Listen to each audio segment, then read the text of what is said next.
තෙරුවන් සරණයි හැම දිනාටම. අදත් අපේ සුපුරුදු සදහම් හමුව අපි මේ ආරම්භ කරන්න යන්නේ. අද 2021 වර්ෂයේ මාර්තු මාසයේ 10 වෙනිදා සුපුරුදු පරිදි අපි ධම් සභාවට එකතු වෙන්නේ, මේ ධම් සාකච්ඡාවට එකතු වෙන්නේ අන්තර්ජාලයේ ඔස්සේ ස්කයිප් මාධ්‍යයෙන්. මේ වන විටත් අපේ කල්යාණ මිත්‍ර පිරිස, පූජනීය ස්වාමීන් වහන්සේලා, මෙහෙණින් වහන්සේලා ඇතුළු කල්යාණ මිත්‍ර පිරිස මේ ධම් සභාවට, දහම් හමුවට එකතු වී සිටිනවා. හැම දිනම අපි ඊටාම ගෞරවයෙන් කල්යාණ මිත්‍රත්වයෙන් පිළිගනිමු. වෙනද වගේම උදෑසන 5:30ට අපි මේ දහම් හමුව අදත් ආරම්භ කරන්නේ. අපි දහම් හමුව ආරම්භ කරමු. මේ උතුම් ශ්‍රී සද්ධර්මය අවබෝධ කරගෙන තමන් වහන්සේත් නිවිල සැනසීලා ලෝක සත්වයාටත් නිවීම සැනසීම පිණිස මේ උතුම් දහම දේශනා කොට වදාළ තථාගත බුදු පියාණන් වහන්සේ බුද්ධ ගෞරවයෙන් සීකරගෙන නමස්කාර පාඨය තුන් වාරයක් කියලා සම්බුද්ධ වන්දනාවෙන් අපි දහම් හමුව ආරම්භ කරමු. නමෝ තස්ස භගවතු අරහතෝ සම්මා සම්බුද්දස්ස. නමෝ තස්ස භගවතු අරහතෝ සම්මා සම්බුද්දස්ස. නමෝ තස්ස භගවතු අරහතෝ සම්මා සම්බුද්දස්ස. සාදු සාදු සාදු. තෙරුවන් සරණයි.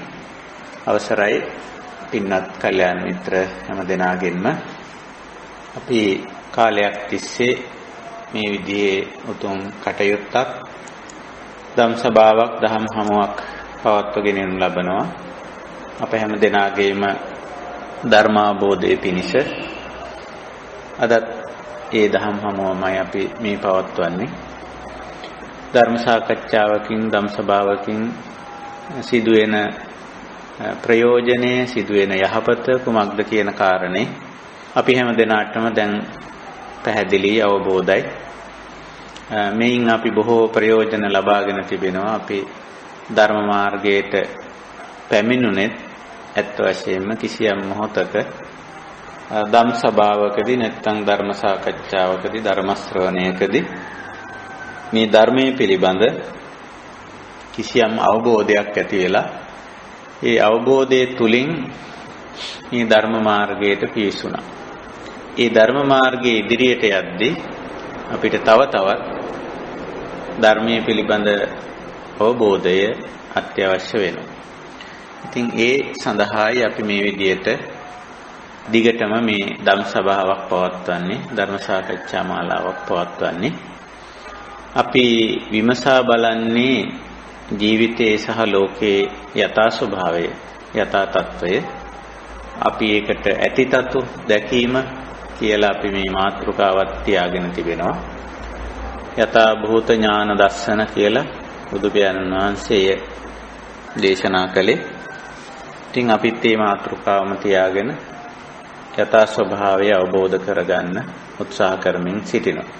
එහිලා බුද්ධ දේශනා ඇතැම් විට අපි උපකාරී කරගන්නවා. ඒ වගේම අපි අපේ අත්දැකීම්, ජීවිත අත්දැකීම් ආදී දේවලුත් අපි මෙහිලා යම් ප්‍රමාණයකට ලං කරගන්නවා, කිට්ටු කරගන්නවා. මේ හැම දෙයක්ම තුලින් අපිට පුළුවන්කම තියෙනවා ජීවිතයේ ලෝකයේ යථා ස්වභාවය අවබෝධ කරගන්න. ඉතින් අපි ඇයි යථා ස්වභාවය අවබෝධ කරගන්නේ? ඒ අපේ ඉලක්කයට එකහෙලාම උපකාරී වෙන උපකාරක ධර්මයක්. ඉලක්කය කිව්වේ අපේ නිවන, නිවීම, සැනසීම. අප මේ ජීවිතයේදීම එය ලැබිය යුතුයි, ලබා ගත යුතුයි. ඒ නිවීම, සැනසීම ඇති කර ගැනීම සඳහා අපිට මේ යථාබෝධය උපකාරී වෙනවා. මේ යථා තත්වයේ, ඇති තතු, ඇත්තෙහි තත්වයේ, ඇත්ත තත්වයේ අවබෝධ කරගත්තම තමයි අපිට මේ දේවල් සමග ඇලෙන්නේ, ගැටෙන්නේ, මුලා වෙන්නේ නැතුව කටයුතු කරන්නට අපිට හැකියාවක් ලැබෙන්නේ. ඉතින් ඒ අරමුණෙන් ඒ පරමාර්ථයෙන් තමයි අපි මේ ධම් සභාව මේ විදිහේ මාතෘකාවක් යථා භූත ඥාන දර්ශන ඇතිතතු දැකීම යනුවෙන් අපි මේ මාතෘකාව තියාගෙන සාකච්ඡා මාලාව කරගෙන එන්නේ. එතකොට අපි හැමදාම මේ මාතෘකාව පොඩ්ඩක් විමසා බලනවා යථා භූතං ඥාන දර්ශනං ඇතිතතු දැකීම කියන එක. එතකොට ඇත්ත නැත්තම් පවතින දේ කුමක්ද? ඒ අපි දැන් දන්නවා. පවතින දේ අපේ පසින්දුරන් සහ මනස නිකම්මත් නෙවෙයි සක්‍රීයව පවතින්නේ. ඇස කන නාසය දිවකය මනස හා සම්බන්ධව සක්‍රීයව පවතිනවා. වර්තමාන මොහොත කියලත් අපිට ඒක කියන්න පුළුවන්. මේ මොහොතේ එය පවතිනවා. මේ විදියට සක්‍රීයව පැවතීම නිසා ඒ පසින්දුරන්ට සහ මනසට යමක් ගෝචර වෙනවා. අපි ඒකට කියනවා පේනවා, ඇහෙනවා, දැනෙනවා, වැටහෙනවා කියලා. පාලි භාෂාවෙන් දිට්ඨ සුත මුත විඤ්ඤාත කියලා කියනවා. එතකොට ඒ දැකීම, ඇසීම, විඳීම, වැටහීම නිසා තවත් දේ සිදු වෙනවා. හඳුනා ගැනීම අපි ඒකට සංඥා කියන පාලි භාෂාව. සිතීම චේතනා කියන. විඳීම වේදනා කියන.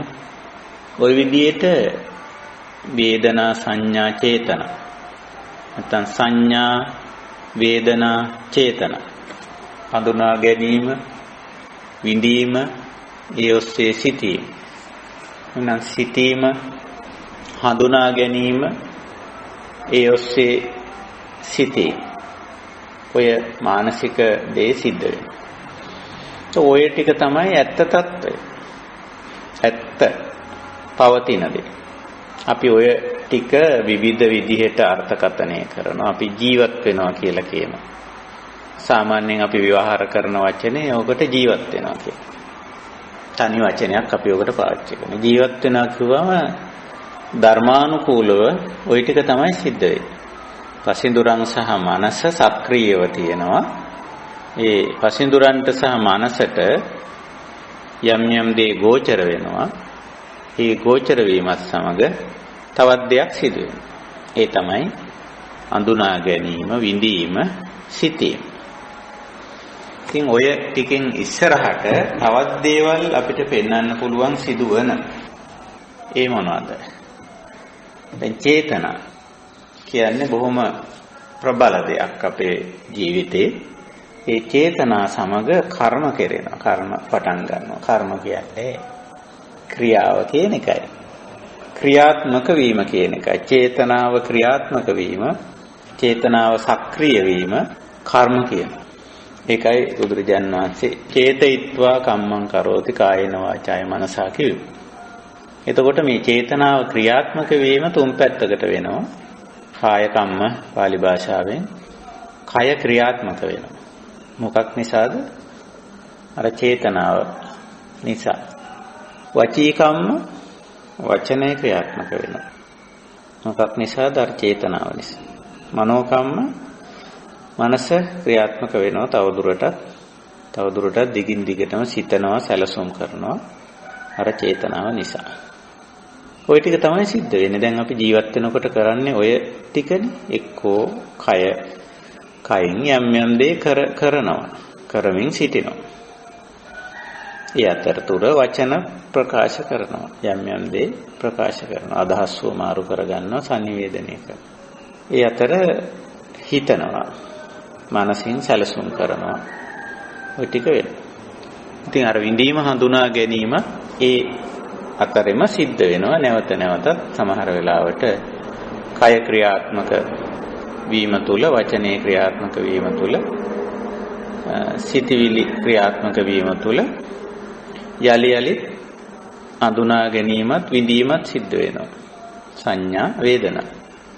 සංඥා වේදනා නිසා ආපහු චේතනාකරණය කරනවා, ආයි කර්ම කරනවා. ඔකට අපි කර්ම චක්‍රය කියලාත් කියනවා. චක්‍රීය විදිහට මේක කෙරෙනවා. ක්‍රියාත්මක වෙනකොට කර්ම කියන්නේ ක්‍රියාත්මක වීම. ක්‍රියාත්මක වීමත් එක්ක ආපහු විඳීම, හඳුනා ගැනීම, සිටීම සිද්ධ වෙනවා. සිතනකොට මේ සිතවිල්ල ආයම ක්‍රියාත්මක වෙනවා. ඒ ක්‍රියාත්මක වීම ඔස්සේ මේක සිද්ධ වෙනවා. දිගින් දිගට එක්තරා චක්‍රයක්. නමුත් මේක වැරද්දක්වත් දෝෂයක්වත් අඩුපාඩුවක්වත් නෙවෙයි. සබාධමයට අයිති දෙයක්. ස්වභාවික දෙයක්. ඇත්ත తත්වය, ඇති తත්වය. ඇත්ත తත්වය. ඉතින් ওই ක්‍රියාත්මක වීම සමහර විට එක්තරා දුක් ඇති කරන පැත්තකට හැරෙන්න ඉඩ තියෙනවා. අපි ඒක කලිනුත් මතක් කරලා තියෙනවා. ඔය වේදනා කියන මානසිකත්වයේ විඳීම කියන තැන එතනින් සමහර වෙලාවට මේ ක්‍රියාවලිය වැරදි පැත්තකට නැත්නම් අකුසල කියලා අපි ඒකට කියන්නේ.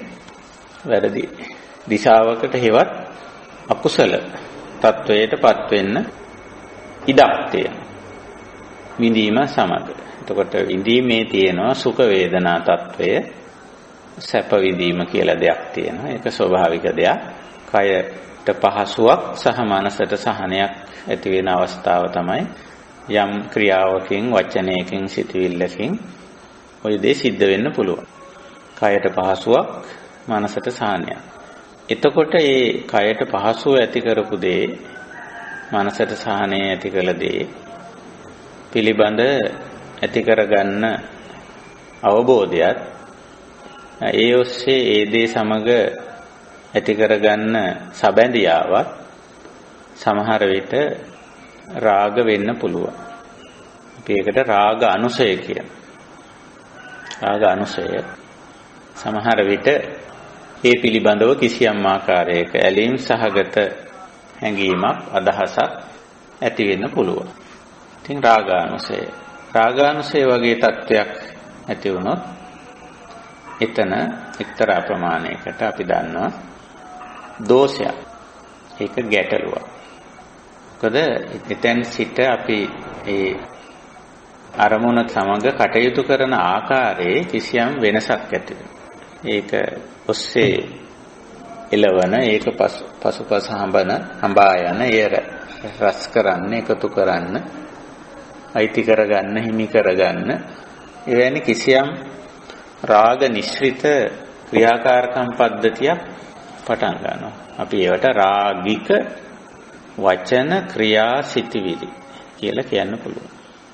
එතකොට මේ ස්වභාවික සංසිද්ධිය, කර්ම චක්‍රය වේදනාව තුළින්, සුඛ වේදනාව නිසා එක්තරා දුක් ඇති කරන නැත්නම් ගැටලු සහගත දිශාවකට හැරුණා වෙනවා. ඔය වගේම සුඛ වේදනා තත්ත්වයේ විතරක් නෙවෙයි, දුක්ඛ වේදනා තත්ත්වයේ තුලිනුත් තෝම හැරීම සිද්ධ වෙන්න පුළුවන්.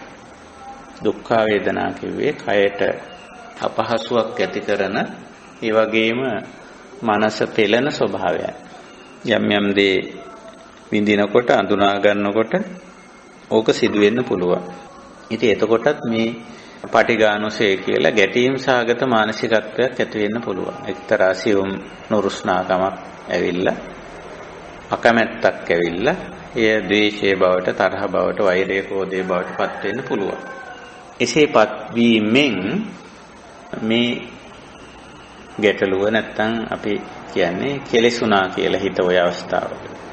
රාගානුසය වීම, පටිඝානුසය වීම තුලින් රාග හෝ ද්වේෂ ඇති වුණොත් අපි මේ අවස්ථාව හඳුන්වන්නේ කිලේශ, හිත කෙලෙසුනා කියලා. එතකොට ඒ කෙලෙස් හිතවිල්ලක් ඇති වුණා කියලා අපි ඒකට කියනවා. අකුසල් සිතක් කියලා කියනවා අපි ඔකට. එතකොට ක්‍රියාත්මක වීම ඒ අකුසල් සිතෙන් තමයි පුද්ගලයාට ඉඳලා ක්‍රියාත්මක වෙන්නේ. අකුසල චේතනාව, අකුසල් සිත, කෙලෙසිනු සිත, පදුට්ඨ චිත්ත කියලා පාලි භාෂාවෙන් කියනවා. පදුට්ඨ මනස කියලා ධම්පදයේ දීලා තියෙන්නේ. පදුට්ඨේන මනස, පදුට්ඨ මනසක් ඇති වෙනවා. එතකොට පදුට්ඨේන මනසා භාසතිවා කරෝතිවා, ඊ අපරිසිදු කෙලෙසුණු සිතින් කරන දේ, කියන දේ දුක්ඛං අනුවේති. දුක්ඛං අන්වේති. දුක්ඛම අන්වේති. දුකට මුල පුරනවා, දුක ඇති කරනවා. ඒකයි ස්වභාවය. එතකොට මේ දුකින් මිදීම, දුක්ඛ නිරෝධ තමයි බුදුදහමේ ඉලක්කය. ඒක නිසා බුදුදහම මෙන්න මේ ස්වභාවික සංසිද්ධිය හොඳින් හඳුනා ගන්න. ඒකයි අපි යථා භූතං ඥාන දස්සනං කිව්වේ. මේ සංසිද්ධිය හොඳින් හඳුනා ගන්න. මේ විදියට ඇස කන නාසය දිවකය මන කියන මේ ඉන්ද්‍රිය 6 ක්‍රියාත්මක වීමත්, ඒවාට රූප ශබ්ද ගන්ධ රස ස්පර්ශ ධර්ම කියන දේවල් ගෝචර වීමත්, එසේ ගෝචර වන අවස්ථාවේ සිදුවන හඳුනා ගැනීම, විඳීම, සිතීම කියන මනෝභාවයන් මානසික සිදුවීමත්, මේක චක්‍රයක් විදිහට නැවත නැවත සිදුවෙන බවත් අපි දැන් පැහැදිලිව වටහාගෙන තිබෙනවා. ඒක තමයි ජීවත් වෙනවා කියලා අපි සාමාන්‍යයෙන් කියන්නේ. එතකොට ඒ සමගම මේ චේතනා මූලික වෙලා ආපහු කායික ක්‍රියා, වචන භාවිතයන් සහ මානසික සැලසුම් තවදුරටත් ඉස්සරහට යනවා. ඒ කායික ක්‍රියා, වචන භාවිතයන් සහ මානසික සැලසුම් කිසියම් ආකාරයක රාගයේ පැත්තට, ද්වේෂයේ පැත්තට, මෝහයේ පැත්තට වැටුණොත් දුක ඇති කරනවා. ආපහු පුද්ගලයා දුෂ්කරතාවන්ට පෙරලා කායික මානසික පීඩාකාරී තත්ත්වයන්ට, සමාජ ගැටලු වලට, ප්‍රශ්න වලට, අර්බුද වලට පුද්ගලයාව නැඹුරු කරනවා. ඒක තමයි දුක්ඛමන්වේති.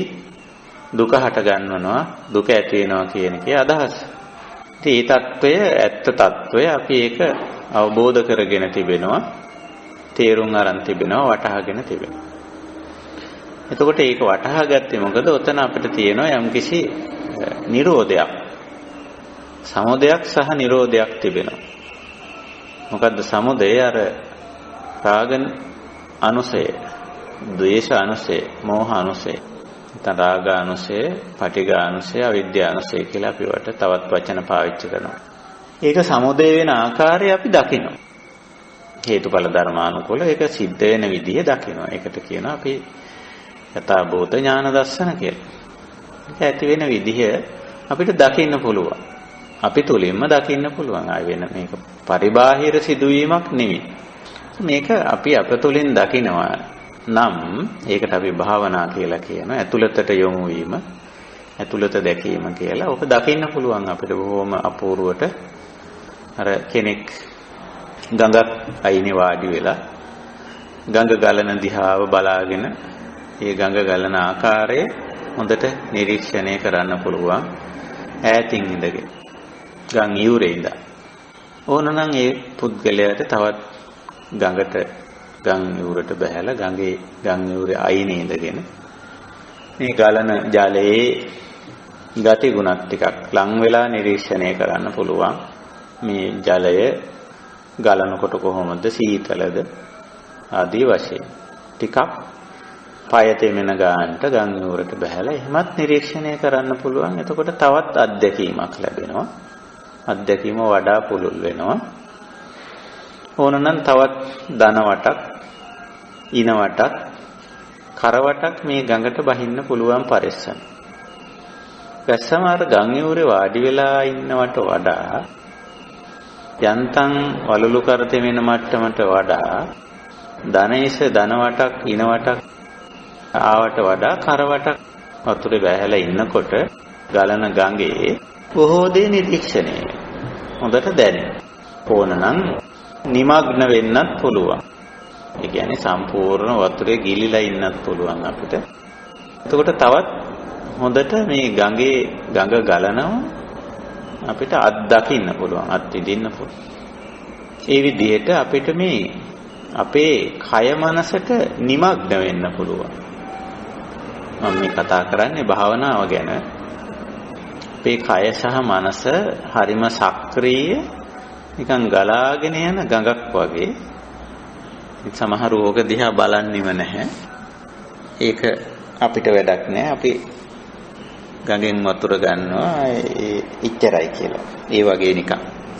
නමුත් බුදුදහමේ අපිට පෙන්වන්නේ මේක මේ කයේ මනසේ ගලා යාම. දැන් මෙතන අපි කතා කර ටික ඒක. රූප, ශබ්ද, ගන්ධ, රස, පොට්ටබ්බ ධම්ම, ඇස, කන, නාසය, දිව, කය, මන. මේවා සක්‍රීයව සක්‍රීය වීම, ක්‍රියාත්මක වීම තුල පෙන්වන්නේ හරියට මේ ගඟක් ගලා යෑමක් හා සමාන සංසිද්ධියක්. හරිම සජීවී, හරිම සක්‍රීය දෙයක්. ඉතින් ඒකේ හොඳට නිමග්න වෙලා, ඒ කියන්නේ ගිලිලා බැලුවොත් හොඳට සීනුවන සහ වීර්යය. ඔය තුනනේ අපේ මූලික කුසලතා තුන. සති, සම්පජඤ්ඤ, විරිය. ඔය තුන යොදලා හොඳට නිමග්න වෙලා බැලුවොත් මෙහි ක්‍රියාකාරීත්වය අපිට මනවින් දකින්න පුළුවන්. මම දැන් පැහැදිලි කරේ ওই ක්‍රියාකාරීත්වය තමයි. බුදු පියාණන් වහන්සේ ඒ ක්‍රියාකාරීත්වය අපිට දේශනාවලත් පැහැදිලි කරලා තියෙනවා. නමුත් අපි ඒක දැන් අත්දැකීමක් හැටියට අපිට දකින්න පුළුවන් අපේ කය මනස තුලින්. මේ නාම රූප ගංගාව ගලාගෙන යන හැටි. මේකට අපිට කියන්න පුළුවන් නාම රූප ගඟ ගලනවා. ඉතින් ඔබ වෙන් කරලා ගන්නත් බෑ වෙනම. අපි ඉතින් ඔකට වෙනම හඳුනා ගැනීම සඳහා අපි ඔහොම නමක් කිව්වට රූපවලට අපි චත්තාරෝ මහා භූතා කියලා සතර මහා භූත හැටියට දල වශයෙන් එහි ගුණ ගති ගුණ ටිකක් හඳුනාගෙන තියෙනවා. ඝන ද්‍රව වායු ශක්තිය කියලා නැත්නම් පඨවි ආපෝ වායෝ තේජෝ කියලා. ඒ වගේම නාම ධර්මවල නාම බීජ අවස්ථාවන් අපි හඳුනාගෙන තියෙනවා. වේදනා සංඥා චේතනා පස්ස මනසිකාර කියලා. නමුත් ඒවා මේ මූලික ස්වභාවයන් ඒවා එකට පවතින්නේ. එකට සක්‍රීයව ක්‍රියාත්මක වෙන්නේ. මේ නාම රූප සක්‍රීයව ගලා යෑමක් අපිට බොහොම අපූර්වවට පේනවා. ඒකට අපි නාම රූප ගඟ කියමු. එතකොට මේකේ නිමග්න වෙලා බලන්න පුළුවන්. ඈතින් ඉඳන් කෙනෙකුට බලන්න පුළුවන් ගඟ යූරේ ඉඳන් වාඩි වෙලා බලනවා වගේ. බහැලා වලලු කරතේ වෙන ප්‍රමාණයට ධන මත්තක්, ඉන මත්තක්, කර මත්තක් අන්තිමට නිමග්න වෙලා වුණත් බලන්න පුළුවන්. ඉතින් එහෙම බලපුවා මේකේ යථා ස්වභාවය අපිට ප්‍රත්‍යක්ෂ වෙනවා. ඉතින් මේ ප්‍රත්‍යක්ෂය තුල අපිට පේනවා මේ ගලා යෑම එක්තරා තැනකදී වැරදි දිශාවකට හැරෙනවා කියලා. ඒ තමයි අර වේදනා විඳීමත් සමග ඇති වෙන හඳුනා ගැනීම සහ සිතීම. හඳුනා ගැනීම වැරදුනොත් සිතීමත් වරදිනවා. ඒකයි ස්වභාවය. ඉතින් ওই විදිහට අපිට ඔය සංසිද්ධිය දකින්න පුළුවන් මේ කිසියම් ආකාරයක ඇති තතුවක් අපි මේ කතා කරන්නේ ඇත්ත තත්වයක්. ඔය තත්වය අපි විවිධ පැතිකඩ වලින් ඔය දිශානතිය නැත්තම් වැරදි පැත්තට හැරීම දුක් වැරදි පැත්ත කියන්නේ මේ දුක් ඇති කරන පැත්ත කෙලෙසීම කියලාත් අපි කිව්වේ. මානසිකව සිද්ධ වෙනකොට අපි ඕක කෙලෙසීම කියනවා. කෙලෙස් කියන අකුසල සංඥා අකුසල චේතනා ප්‍රධාන වශයෙන් කෙලෙස් කියන වැරදි වැටහීම සහ වැරදි ආකාරයට සිටීම. ඊළඟට අකුසල කර්ම වැරදි ආකාරයෙන් ක්‍රියාත්මක වීම. ඒ සංඥා චේතනා වැරදි ආකාරයෙන් ක්‍රියාත්මක වෙනවා වචනෙන් ක්‍රියාවෙන් සහ තවදුරටත් සිතවිලි වලින්. ඔන්න වැරදි දිශාවට හැරෙන තැන අපිට හරියට නිරීක්ෂණය කරගන්න පුළුවන්. සමහර කෙනෙකුට ඈතින් ඉඳන්ම මේක නිරීක්ෂණය කරගන්න පුළුවන්. ආයේ ගඟේ බහින්න දෙයක් නෑ සමහර අයට. දැක්ක ගමන්ම මේක තේරෙයි. දුරින් ඉඳන්ම තේරෙන අය ඉන්නවා. එහෙම අය ඉන්නවා. තවත් අයට ඉතින් ටිකක් ගඟට බහින්න ඕනේ. ධන වටක්, ඉන වටක්, කර වටක් එහෙමත් වෙන තවත් ගැඹුරටම නිමග්න වෙලා බලන්න ඕනේ. එතකොට ප්‍රත්‍යක්ෂ වෙනවා. ඉතින් ප්‍රත්‍යක්ෂ වුණාම සංඥා සහ චේතනා මේ දෙකේ තමයි දෝෂය ඉන්නේ. සංඥා චේතනා දෙක. වේදනා සමග එන තත්ත්වයක්. ඉතින් ඔය දෙක විඳීම සහ හඳුනා ගැනීම දෙකේ දෝෂය මගහරවන්න පුළුවන්.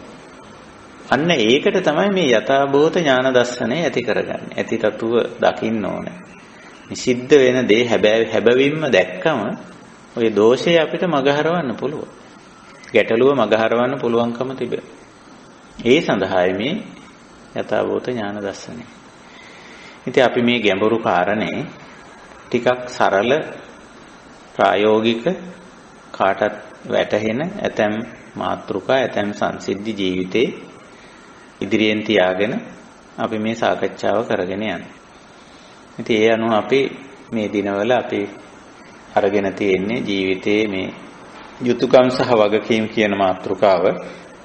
ඉතින් යුතුයකම් සහ වගකීම් කියලා දෙයක් තියෙනවා. ඒක ඇත්තක් කියලා කියන්නේ පවතින දෙයක්, හේතුඵල ධර්මානුකූලව පවතින දෙයක්. යුතුයකම් තියෙනවා අපිට. අප විසින් කළ යුතු දේ, යුතුයකම. ඒ වගේම වගකීම් අපේ කොටස සමස්තයේ පැවැත්ම වෙනුවෙන් පැවැත්ම කිව්වම ඇත්තටම මෙතන දැන් අපි බුදුදහමට අනුව ගන්න යහ පැවැත්ම කියන එකයි. යම් දෙයක යහපත් ආකාරයට යම් දෙයක් පවතින්න නම් ඒ සම්බන්ධයෙන් හැම කෙනෙකුටම යම් වගකීම් කොටසක් තියෙනවා. තමන්ගේ කොටස. තමන් ඒකට යම් ප්‍රමාණයකට ඒ උපරිම ශක්තියෙන් ඒ කොටසට වග කියන්නේ. ඒ වගකීම ඉෂ්ට කිරීමම ඇත්තටම වගකීම දැරීමම අනිත් පැත්තෙන් යුතුයකමක් බවටත් පත් වෙනවා. ඒක යුතුයකමමයි වගකීම. වගකීමමයි යුතුයකම. අපේ පැවැත්ම වෙනුවෙන් අපිට යම් යම් දේවල් කරන්න තිබෙනවා. යම් යම් කාර්යයන් තිබෙනවා. ඉතින් ඒ කාර්යයන් ඉෂ්ට කිරීමමයි, ඉටු කිරීමමයි මෙතන යුතුයකම වෙන්නේ. ඒක නොපිරිහෙලා පැහැර නොහැර එහි වගකීමේ කාර්ය පිළිබඳ වගකීමක් දැරීම වගකීම කියලා කියන්නේ. ඉතින් ඒ යුතුයකම වගකීම පැහැර හැරීමෙන් නැත්තම් මග හැරීමෙන් සිතාමතා හෝ වෙනත් කිසියම් නොදැනුවත්ව නොසිතා හෝ මේක මග හැරුණොත් ඒ ගැටලුව ඒ ප්‍රශ්නේ පැන නගිනවා. ඉතින් අපි මෙතන ප්‍රධාන වශයෙන් මේ කතා කරගෙන එන යුතුයකම් සහ වගකීම් කියන දේවල් අපි ටිකක් සාමාන්‍යයෙන් ප්‍රායෝගික තලයට එදිනෙදා ජීවිතයේ කාටත් දැනෙන වැටහෙන පැත්තට අරගෙන කතා කරමු. එතකොට අපි මේ සඳහා බුද්ධ දේශනා ආදිය උපකාරී කරගන්න බව අපි කිව්වා. ඒ අනුව අපි ඇතැම් සූත්‍ර දේශනා මෙහිලා ඉදිරියට ගත්තා. පහුගිය සාකච්ඡාවේදී අපි දීඝනිකායේ පාටික වර්ගය ඇතුළත් සිංගාල සූත්‍රය අපි මෙතෙන්දී ඉදිරියට ගත්තා. ඒකෙන් අපි යම්කිසි කොටසක් සාකච්ඡා කළා. එහි ඇතුළත් වෙලා තියෙනවා චද්දිසා පටිච්චාදන කියන නමින් යම් ධර්ම කොටාසයක්. චද්දිසා කිව්වම මේකෙන් අදහස් කරන්නේ සමාජ සම්බන්ධතා පද්ධති 6ක් පිළිබඳව. දිසා කියන වචනේ ච කියන්නේ 6 කියන එක. දිසා කිව්වේ එතන උතුරු නැගෙනහිර දකුණ බටහිර උඩ යට ආදී දිසා නෙවෙයි. සමාජ සම්බන්ධතා අංශ 6ක්. එතන පෙන්වන්නේ පටිච්චාදන කියන වචනේ තමයි එතෙන්දී බුදු පියාණන්සේ පාවිච්චි කරලා තියෙන්නේ. සූත්‍රයේ යෙදලා තියෙන වචනේ පටිච්චාදන කියන වචනේ. පටිච්චාදන කියන වචනයට අපිට ගන්න පුළුවන් රැකවරණය සැලසීම නිසි ආකාරයෙන් පවත්වාගෙන යාම වගේ අර්ථයක් දෙන්න පුළුවන්. පටිච්චන්නා හෝති කේමා අප්පටි භයා කියන වචනේ තමයි එහිදී භාවිත වෙලා තියෙන්නේ. එතකොට පටිච්චන්නා ඒ දිශාවේ සුරක්ෂිතයි කියන අපි සාමාන්‍ය සිංහල අර්ථයෙන් ගත්තොත් සුරක්ෂිතයි. කේමා අප්පටි භය. කේම කියන්නේ ඒක බොහොම යහපත් විදිහට පවතින. ඒ වගේම එතනින් කිසිම ආකාරයකින් බයක් නැත්නම් අනතුරුදායක තත්ත්වයක් දුක්ඛයක් පැන නගින්නේ නැහැ කියන අර්ථය අප්පටි භය කියන්නේ.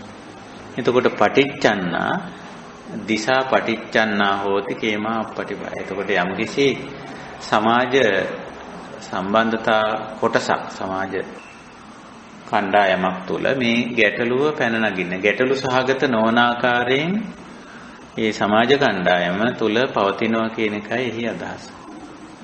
එතකොට මොකද අර නිසි අවබෝධයක් ඇතුව ඇත්ත తත්වයේ තේරුම් අරගෙන යථා తත්වයේ තේරුම් අරගෙන ඊට අදාළ යුතුයකම යුතුයකම කරනවා වගකීම දරනවා. එතකොට ඒ දිශාව නැත්නම් ඒ අංශය පටිච්චන්නා හෝති කේමා අප්පටි භය. ඒ හොඳින් සුරක්ෂිතව පවතිනවා. ඒ තුලින් කිසියම් දුක්ඛ දෝමනස්යක් පැන නගින්නේ නැහැ. ඉතින් එසේ පැන නොනගින මට්ටමට මේ ඒ ක්ෂේත්‍රවල ඇති විය යුතු ඇති කරගත යුතු ඇති පවත්වා ගත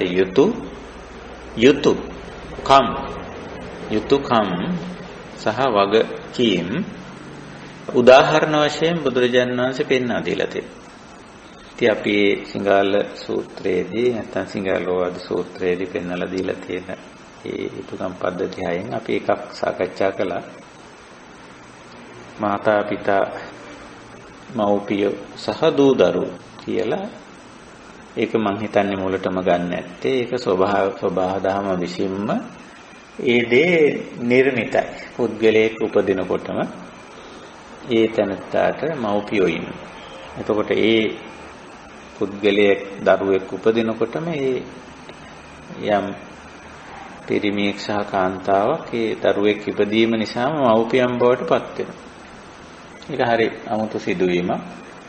දරුවෙක් ඉපදීමත් සමගමයි යම් කාන්තාවක් පුරුෂයෙක් මව්පිය බවට පත් වෙන්නේ. සබාධමේ එක්තරා සංසිද්ධියක්. ඒක මේ ජීවිතයේ ආරම්භයේ සිද්ධ වෙන සිද්ධිය. ජීවිතයක් පටන් ගන්නකොටම මව්පිය දූ දරුවෝ කියන මේ ස්වභාවික සංසිද්ධිය ඇති වෙලා. ඒ දිශාව පැන නැගිලා තියෙන්නේ. ඒ සමාජ කණ්ඩායම හටගෙන. එතකොට බලන්න ඒක ඇත්ත తත්වයක් නේ. යථාභූතයක් නේ. යථාභූතයක් ඇත්ත తත්වයක්. ඉතින් ඒක ස්වභාවික සංසිද්ධියක්. ඒක සමහර විට ආවා විවාහ නොවි. ඉතින් දරුවන් තැනීම සකස් නොකරොත් ඒ తත්වේ නැහැ. නමුත් සාමාන්‍ය తත්වයේ යටතේ බැලුවොත් මේ පළමු දිශාව ඒකෙන් තමයි මේ පටන් ගන්න. ජීවිතේ පටන් ගන්නෙත් ඒකෙන්. මාපිය දූ දරුවෝ. එතකොට මේ සමාජ කණ්ඩායමක් හැටියට ගත්තොත් පුද්ගල සබැඳියාවක් විදිහට දැන් මේක මුළු ජීවිතේම අපේ යනවා. උපන් දවසේම අම්මෙක් තාත්තෙක් අපිට ඇති වෙලා උපන් දවසේම අපිට දරුවෙක් ඇති වෙලා දැන් මේ අම්මා තාත්තා සහ දරුවා අතර මව්පියන් සහ දරුවන් අතර කිසියම් ආකාරයක හඳුනා ගැනීම, විඳීම්, සිතීම්, කිරීම මාලාවක් අකණ්ඩව පවත්වාගෙන යනවා. මම ඒකයි අර මුල මේකේ ගැඹුරු පැත්ත, ස්වභාවික පැත්ත පෙන්වුවේ. හඳුනා ගැනීම, විඳීම්, සිතීම්, ක්‍රියාකාරකම්. සංඥා, වේදනා, චේතනා, කම්ම පාලි භාෂාවේ. ඔය ටික. ඉතින් ওই ටික ඇතුලේ මේ කණ්ඩායම් දෙකම නැත්නම් මේ පුද්ගලය කොටස් දෙකම එකිනෙකා හඳුනා ගන්න විදිය, විඳින විදිය, හිතන විදිය, ක්‍රියා කරන විදිය. ඒක දහමට අනුව සිද්ධ වුණොත් දහමට අනුව සිද්ධ වෙනකොට අපි ඒකට කියන්නේ දැහැමි කියලා. ධම්මානු ධම්ම කියලා පාලි භාෂාවෙන් කියන්නේ. ධම්මානු ධම්ම. දැහැමි දහමට අනුව සිදුවෙන කියන එකයි.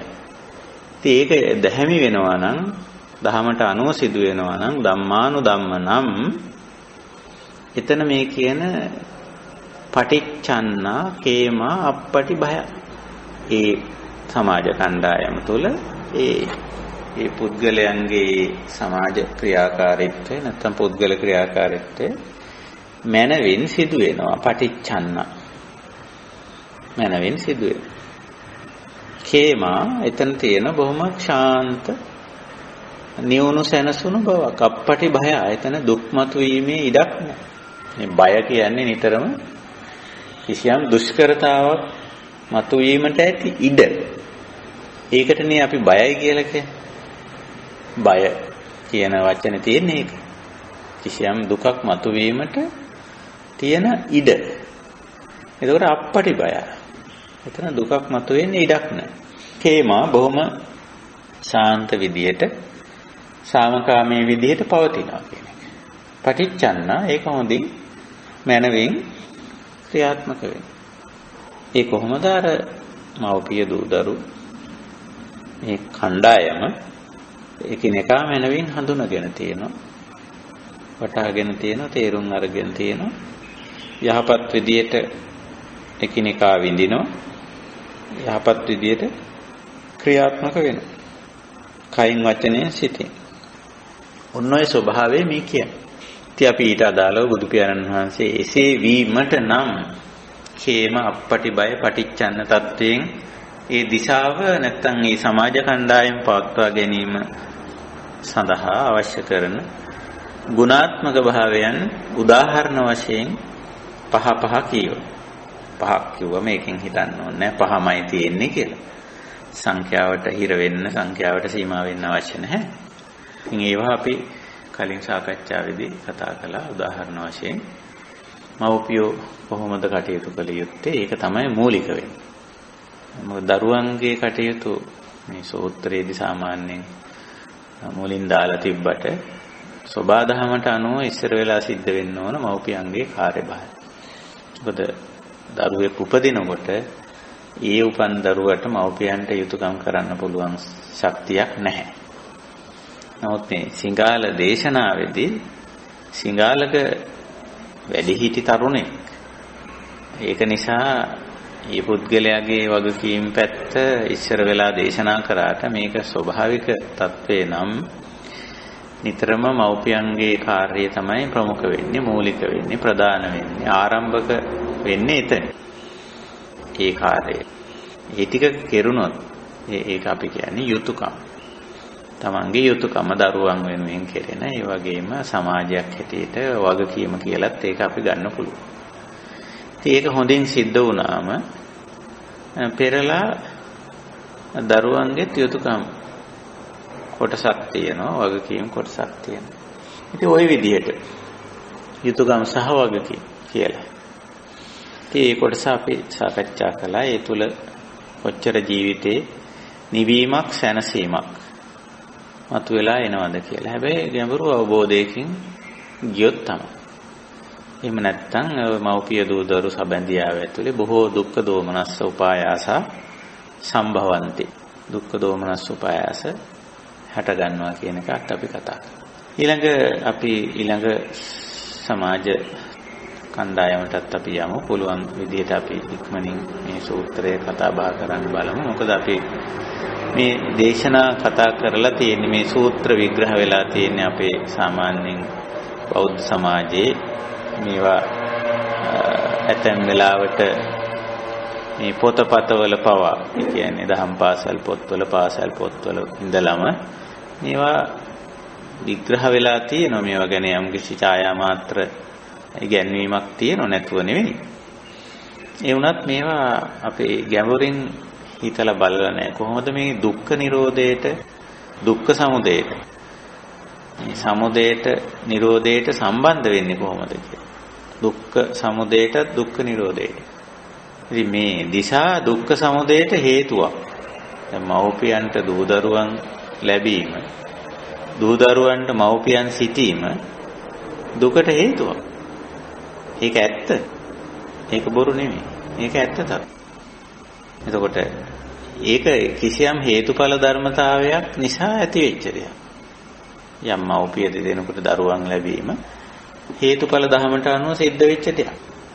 එසේ දරුවෙක් ඉපදුනාම ඒ දරුවා ඉපදුනේ මව්පියන්ගෙන් නිසා ඕපපාතිකව නෙවෙයි. එතකොට ඒ දරුවට එතෙන් සිට මව්පියෝයි. ඒක දුකට හේතුවක්. දුකක් නෙවෙයි. දුකට හේතුවක් වෙන්න පුළුවන්. හේතුව කියන්නේ ඵලය නෙවෙයිනේ. හේතුව. එතකොට මේ ඒ හේතු ඇතත් ඒ හේතු දුකක් බවට පත් කර නොගෙන සිටීමට අපි ප්‍රඥාවන්ත වෙන්නේ කෙසේද? වීරවන්ත වෙන්නේ කෙසේද? නුවණක්කාර වන්නේ කෙසේද? කියන කාරණේ තමයි බුදුදහම පෙන්වන්නේ. ඒකයි පෙන්වන්නේ. ඉතින් කෙනෙක් තර්ක කරන්න පුළුවන්. දරුවෝ නොහිටිය නම් ওই ප්‍රශ්නේ ඉවරයිනේ. මව්පියෝ නැති වුණා නම් ওই ප්‍රශ්නේ ඉවරයිනේ කියන. ඇත්තටම එහෙම නිකන් තර්කයක් හැටියට කියන්න පුළුවන්. නමුත් ඒක අතාර්කිකයි. තාර්කිකයි. මොකද හේතුව දැන් මිනිස්සෙක් ඉපදිලා නම් මේ මිනිස්සයාට මව්පියෝ ඉන්නවනේ. එතකොට ඒ දරුවා ඉපැද්දුවම යම් පුද්ගලයෙකුට දරුවෙක් ඉන්නවනේ.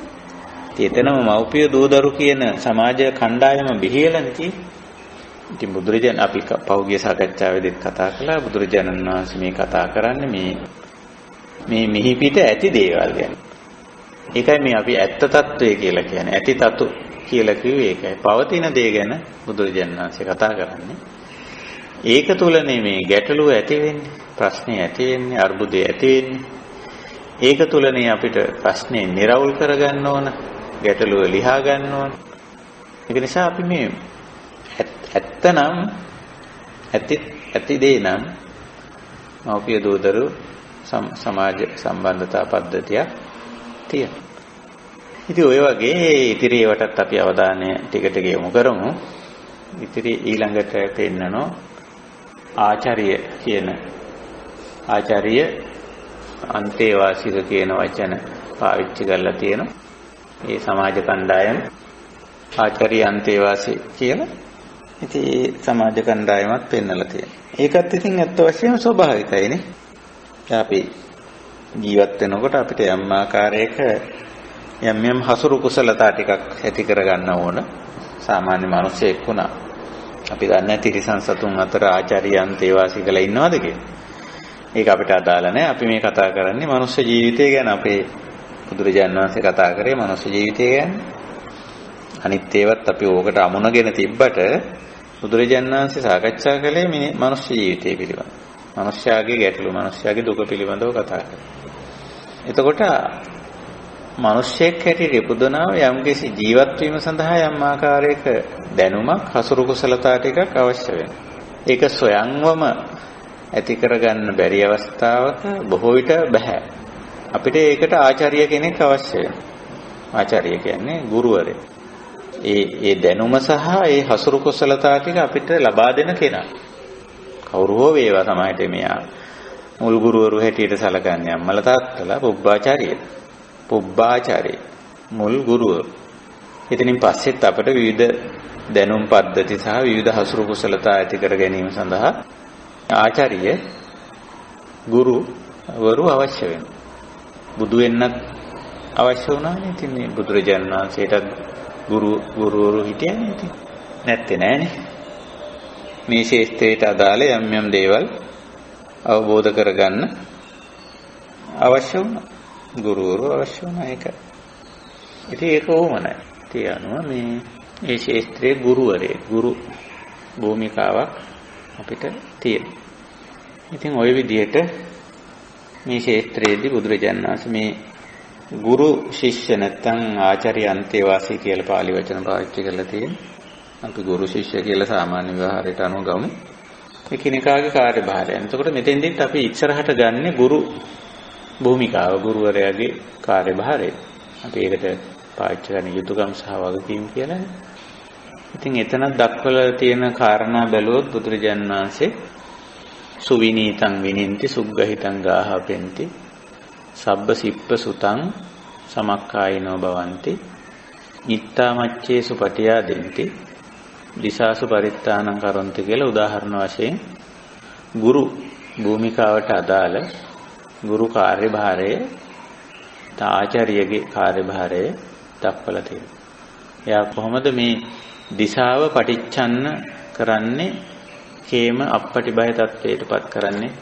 එහිලා ඔහුගේ වගකීම, ඔහුගේ යුතුයකම කුමක්ද කියලා උදාහරණ වශයෙන් දක්වලා තියෙනවා. එතකොට මේ ශිෂ්‍යයාට අදාළව කරන්නේ සුවිනීතං විනින්ති විනීත සුවිනීත කියලා මේ වචනේ පාවිච්චි කරලා තියෙන්නේ. විනීත සහ සුවිනීත කියන වචන දෙකේ වෙනසක් තියෙනවා. සාමාන්‍යයෙන් නීතං කියන්නේ එක් කරගෙන යනවා වගේ අදහසක්. ණයති කියන වචනයෙන් සකස් වෙන්නේ නීත වචනය. ණයති රැගෙන යනවා, එක් කරගෙන යනවා කියන අදහස. ඒකෙන් කියන්නේ ණයති. ඒ අදහස. එතකොට නිකම්ම එක් කරගෙන යනවා කිව්වොත් තමයි විනීත කියන්නේ. ඔය මොකක් හරි පැත්තකට මොකක් හරි ක්ෂේත්‍රයකට යොමු කරනවා කියලා නිකම්ම. එතකොට එතන කියන්නේ විනීත කියලා. එහෙම කිව්වොත්. නමුත් බුදුරජාණන් වහන්සේගෙන් අදහස් කරන්නේ විනීත නෙමෙයි සුවිනීත. සුවිනීතං විනින්ති. එතකොට එතන පේනවා යහපත් දේ තුල හැසිරවීම කියන අදහස එතන ඉන්නේ. අපි මේ ගුරු භූමිකාව කියන එක කතා බහ කරේ. මේ ගුරු කිව්වම අපේ ජීවිතේ පුරාම පවතින එකක් මේවා මේ. අපි ගුරු කිව්වම සාමාන්‍ය මේ පාසල් ගුරු වගේ අදහසක් එනවනේ. නමුත් ඒකෙන් අදහස් කරන්නේ මේ පාසල් ගුරුවරයා නෙමෙයි. බුදුරජාණන් වහන්සේ මේ අපේ ධර්ම සාකච්ඡාව තුළ අදහස් කරන්නේ පාසල් ගුරුවරයා පමණක් නෙවෙයි. ඔහුත් ඇතුළත්. ඒක නිසා පුබ්බාචාර්යයයි ඉන්පසු එන ආචාර්යවරුයි ඔක්කොම ජීවිතේ මැරෙනකම්ම ඉගෙන ගන්න දේවල් අපිට තියෙනෝනේ. දැන උගත්කම් දැන කියාගත යුතු දේවල් ඒ වගේම පුරුදු පුහුණු යුතු දේවල් තියෙනවා. රස. එතකොට මේ ඔක්කොම තමයි මෙතන අදහස් වෙන්නේ. ඒ අනුව ගුරු භූමිකාවට මේ ජීවිත කාලයක් පුරාම අපි විවිධ ක්ෂේත්‍රවල විවිධ අංශවලින් අපි දැන අවබෝධ කරගන්නා වූ දේවල් ඉගෙනීම කියන කාරණේට අයිති වෙනවා. නිවන් සාක්ෂාත් කරන්නටත් අපිට ඒකයි ගුරුවරයෙක්, කල්යාණ මිත්‍රයෙක් වුමනා කරන්නේ. එතෙන්දිත් අපිට මේ අවශ්‍යතාවය පැන නගිනවා. එතකොට අපි කතා කරමින් හිටියේ මේ සුවිනීතං කියන කාරණේ. නීත ණයති කියන වචනයෙන් සකස් වෙන්නේ එක් කරගෙන යනවා, රැගෙන යනවා. ඒ විශේෂ ක්ෂේත්‍රයට, ඒ අත්දැකීමට පමුණවනවා, එක් කරගෙන යනවා කියන එකයි. නැත්නම් මඟ පෙන්වනවා වගේ අර්ථයක් මේ රැගෙන යනවා කියන එකේ තියෙනවා. හැබැයි නිකම්ම විනීතං කියන වචනේ පාවිච්චි කරේ නැහැ. එහෙම පාවිච්චි කරොත් ඒකේ අඩුවක් තියෙනවා. සුවිනීතං මනාකොට යහපත් ආකාරයට යහපත් දිශාවන්ට රැගෙන යනවා කියන අදහස මේකේ තියෙනවා. යහපත් ක්ෂේත්‍රවලට. දැන් පුද්ගලයෙක් වටහා ගත යුතු ජීවිතේ අවබෝධ කරගත යුතු යහපත් ක්ෂේත්‍ර තියෙනවා. දැන් ලෞකික වශයෙන් ගත්තොත් පුද්ගලයෙක්ගේ ලෞකික ජීවිතේ පැවැත්ම සඳහා අවශ්‍ය කරන යහපත් ක්ෂේත්‍ර තියෙනවා. අර දුක් ඇති නොවන ක්ෂේත්‍ර මෙතනින් අදහස් කරන්නේ. එතකොට ගුරුවරයෙක් කියන්නේ එහෙම ක්ෂේත්‍රවලට ශිෂ්‍යාව රැගෙන යන කෙනෙක්, දිශාගත කරන කෙනෙක්, යොමු කරන කෙනෙක්. ඒකයි සුවිනීත කියලා කියන්නේ. එක් කරගෙන යන්නේ යහපත් පැතිවලට, යහපත් දිශාවලට. ලෞකික පැත්තෙන් ගත්තොත් යහපත් විදිහට ජීවිතේ පවතින හේතු වෙන කාරණා. අනිත් පැත්තෙන් අධ්‍යාත්මික දියුණුව. මේ දෙකට රැගෙන යනවා කියන එකයි සුවිනීත කියන්නේ. සුවිනීතං විනෙන්ති. යහපත් දිශාවලට යොමු කරනවා කියන අදහස. යහපත් අංශවලට යොමු කරනවා. ඊළඟට සුග්ගහිතං ගාහපෙන්ති. ග්‍රහණය කරගත යුතු යහපත් දේවල් තියෙනවා. ගහිත කියලා කියන්නේ මේ ගන්නවා කියලා අපි සිංහලෙන් කියන්නේ ගත යුතු දේ ජීවිතේට. ඒ කියන්නේ අර අත්දැකීම් වශයෙන්, හුරු පුරුදුකම් වශයෙන්, පුරුදු පුහුණු වීම වශයෙන් කරන දේ තමයි ගහිතය කියලා. එතකොට ගත යුතු දේවල් වලත් නිකම්ම ගත යුතු දේ ගහිතං ගාහපෙන්ති කියන්නේ නැතුව සුග්ගහිතං ගාහපෙන්ති. යහපත් දේවල් පමණක් ග්‍රහණය කරනවා නැත්නම් පුරුදු පුහුණු කරනවා කියන එකයි ඒකේ අදහස. යහපත් අංශවලට යොමු කළා ඒ අංශවල තියෙන යහපත් දේවල් පුරුදු පුහුණු කරනවා. ඊළඟට සබ්බ සිප්ප සුත සමක්ඛායිනෝ භවන්. එතනත් අක්ඛායිනෝ කියන වචනේ නැතුව සමක්ඛායිනෝ කියන වචනේ ඉදලා තියෙනවා. සබ්බ සිප්ප සුත. සිප්ප සුත කියලා මෙතන වචන දෙකක් පාවිච්චි කරලා තියෙනවා. ඕවට අපි ශිල්ප ශාස්ත්‍ර කියලා සිංහලෙන් කියනවා. සිප්ප සුත. මේ සුත තමයි ශාස්ත්‍ර. සිප්ප කියන්නේ ශිල්ප. එතකොට ශාස්ත්‍රවල ස්වභාවය බොහෝ වෙලාවට දැනුමක් හැටියට තමයි තියෙන්නේ. ශාස්ත්‍ර කිව්වම සුත කියලා පාලියෙන් එක කියන්නේ අහලා කියවලා තේරුම් අරගෙන තියෙන මට්ටම සුත. සිප්ප කිව්වම ඒක පුහුණුවක් තියෙනවා කරන්න පුළුවන් හැකියාව සිප්ප කියන්නේ. එතකොට මෙතන සබ්බ සිප්ප සුත පුද්ගලයාට ලෞකික වශයෙන් අධ්‍යාත්මික වශයෙන් අවශ්‍ය කරන යම්කිසි සුත කොටසක් සහ සිප්ප කොටසක් තියෙනවා. දැන අවබෝධ කරගත යුතු වටහා ගත යුතු සහ පුරුදු පුහුණු විය යුතු කොටසක් තිබෙනවා. සබ්බ සිප්ප සුත. ඒවයි අක්ඛායිනෝ නෙමෙයි සමක්ඛායිනෝ භවಂತಿ. මනවින් දත් සහ හුරු පුරුදු වුණු කෙනෙක්. දැනගන්නව විතරක් නෙවෙයි පුරුදු පුහුණු වෙච්ච කෙනෙක් බවට පත් කරනවා. ඒ සඳහාම අත දෙන පුහුණු කරන ගුරුවරයාගේ කාර්යභාරය. සුවිනීතං විනෙන්ති සුග්ගහිතං ගාහපෙන්ති සබ්බ සිප්ප සුත සමක්ඛායිනෝ භවಂತಿ කරුණු තුනයි. ඊළඟට කියනවා ඊටම වැදගත් දෙයක් මිත්තා මච්චේසු පටියාදෙන්ති කියලා. දැන් මේ සමාජගත කිරීම මේකෙන් අදහස් කරන්නේ අර මිත්තා මච්ච කියන වචනේ අපි කලිනුත් පාවිච්චි කරා. අමච්ච කියන වචනේ අපි කලින් කතා කරා යම් වෙලාවක. මේ සමාජ ජීවිතයේදී අපිට යම් යම් සුවිශේෂ පුද්ගලයෝ ඉන්නවා. සුවිශේෂ දක්ෂතා, සුවිශේෂ දැනුම, සුවිශේෂ හැකියාවන් සහිත පුද්ගලයෝ. ඒ අයට තමයි සාමාන්‍යයෙන් පාලි භාෂාවෙන් අමච්ච කියලා කියන්නේ. විශේෂ ක්ෂේත්‍රයක ප්‍රවීණයෙකුට. දැන් නම් අමච්ච කියන වචනේ නෙමෙයි අපේ ධර්මයේ අමච්ච අමාත්‍ය කියන වචනේ යෙදෙන්නේ. යම් ඵලදායී වූ විශේෂ ක්ෂේත්‍රයක ප්‍රවීණයෙකුට අමච්ච කියන. එතකොට පුද්ගලයෙකුට මේ ඉගෙනීමේදී ඒ එවැනි පුද්ගලයන් මොන ගැහෙනවා. අමච්ච යම් විශේෂ ක්ෂේත්‍රයකදී ඊට ඒ ක්ෂේත්‍රයේ අදාළ ප්‍රවීණයෝ දක්ෂයෝ එහෙමයි අවශ්‍යයි.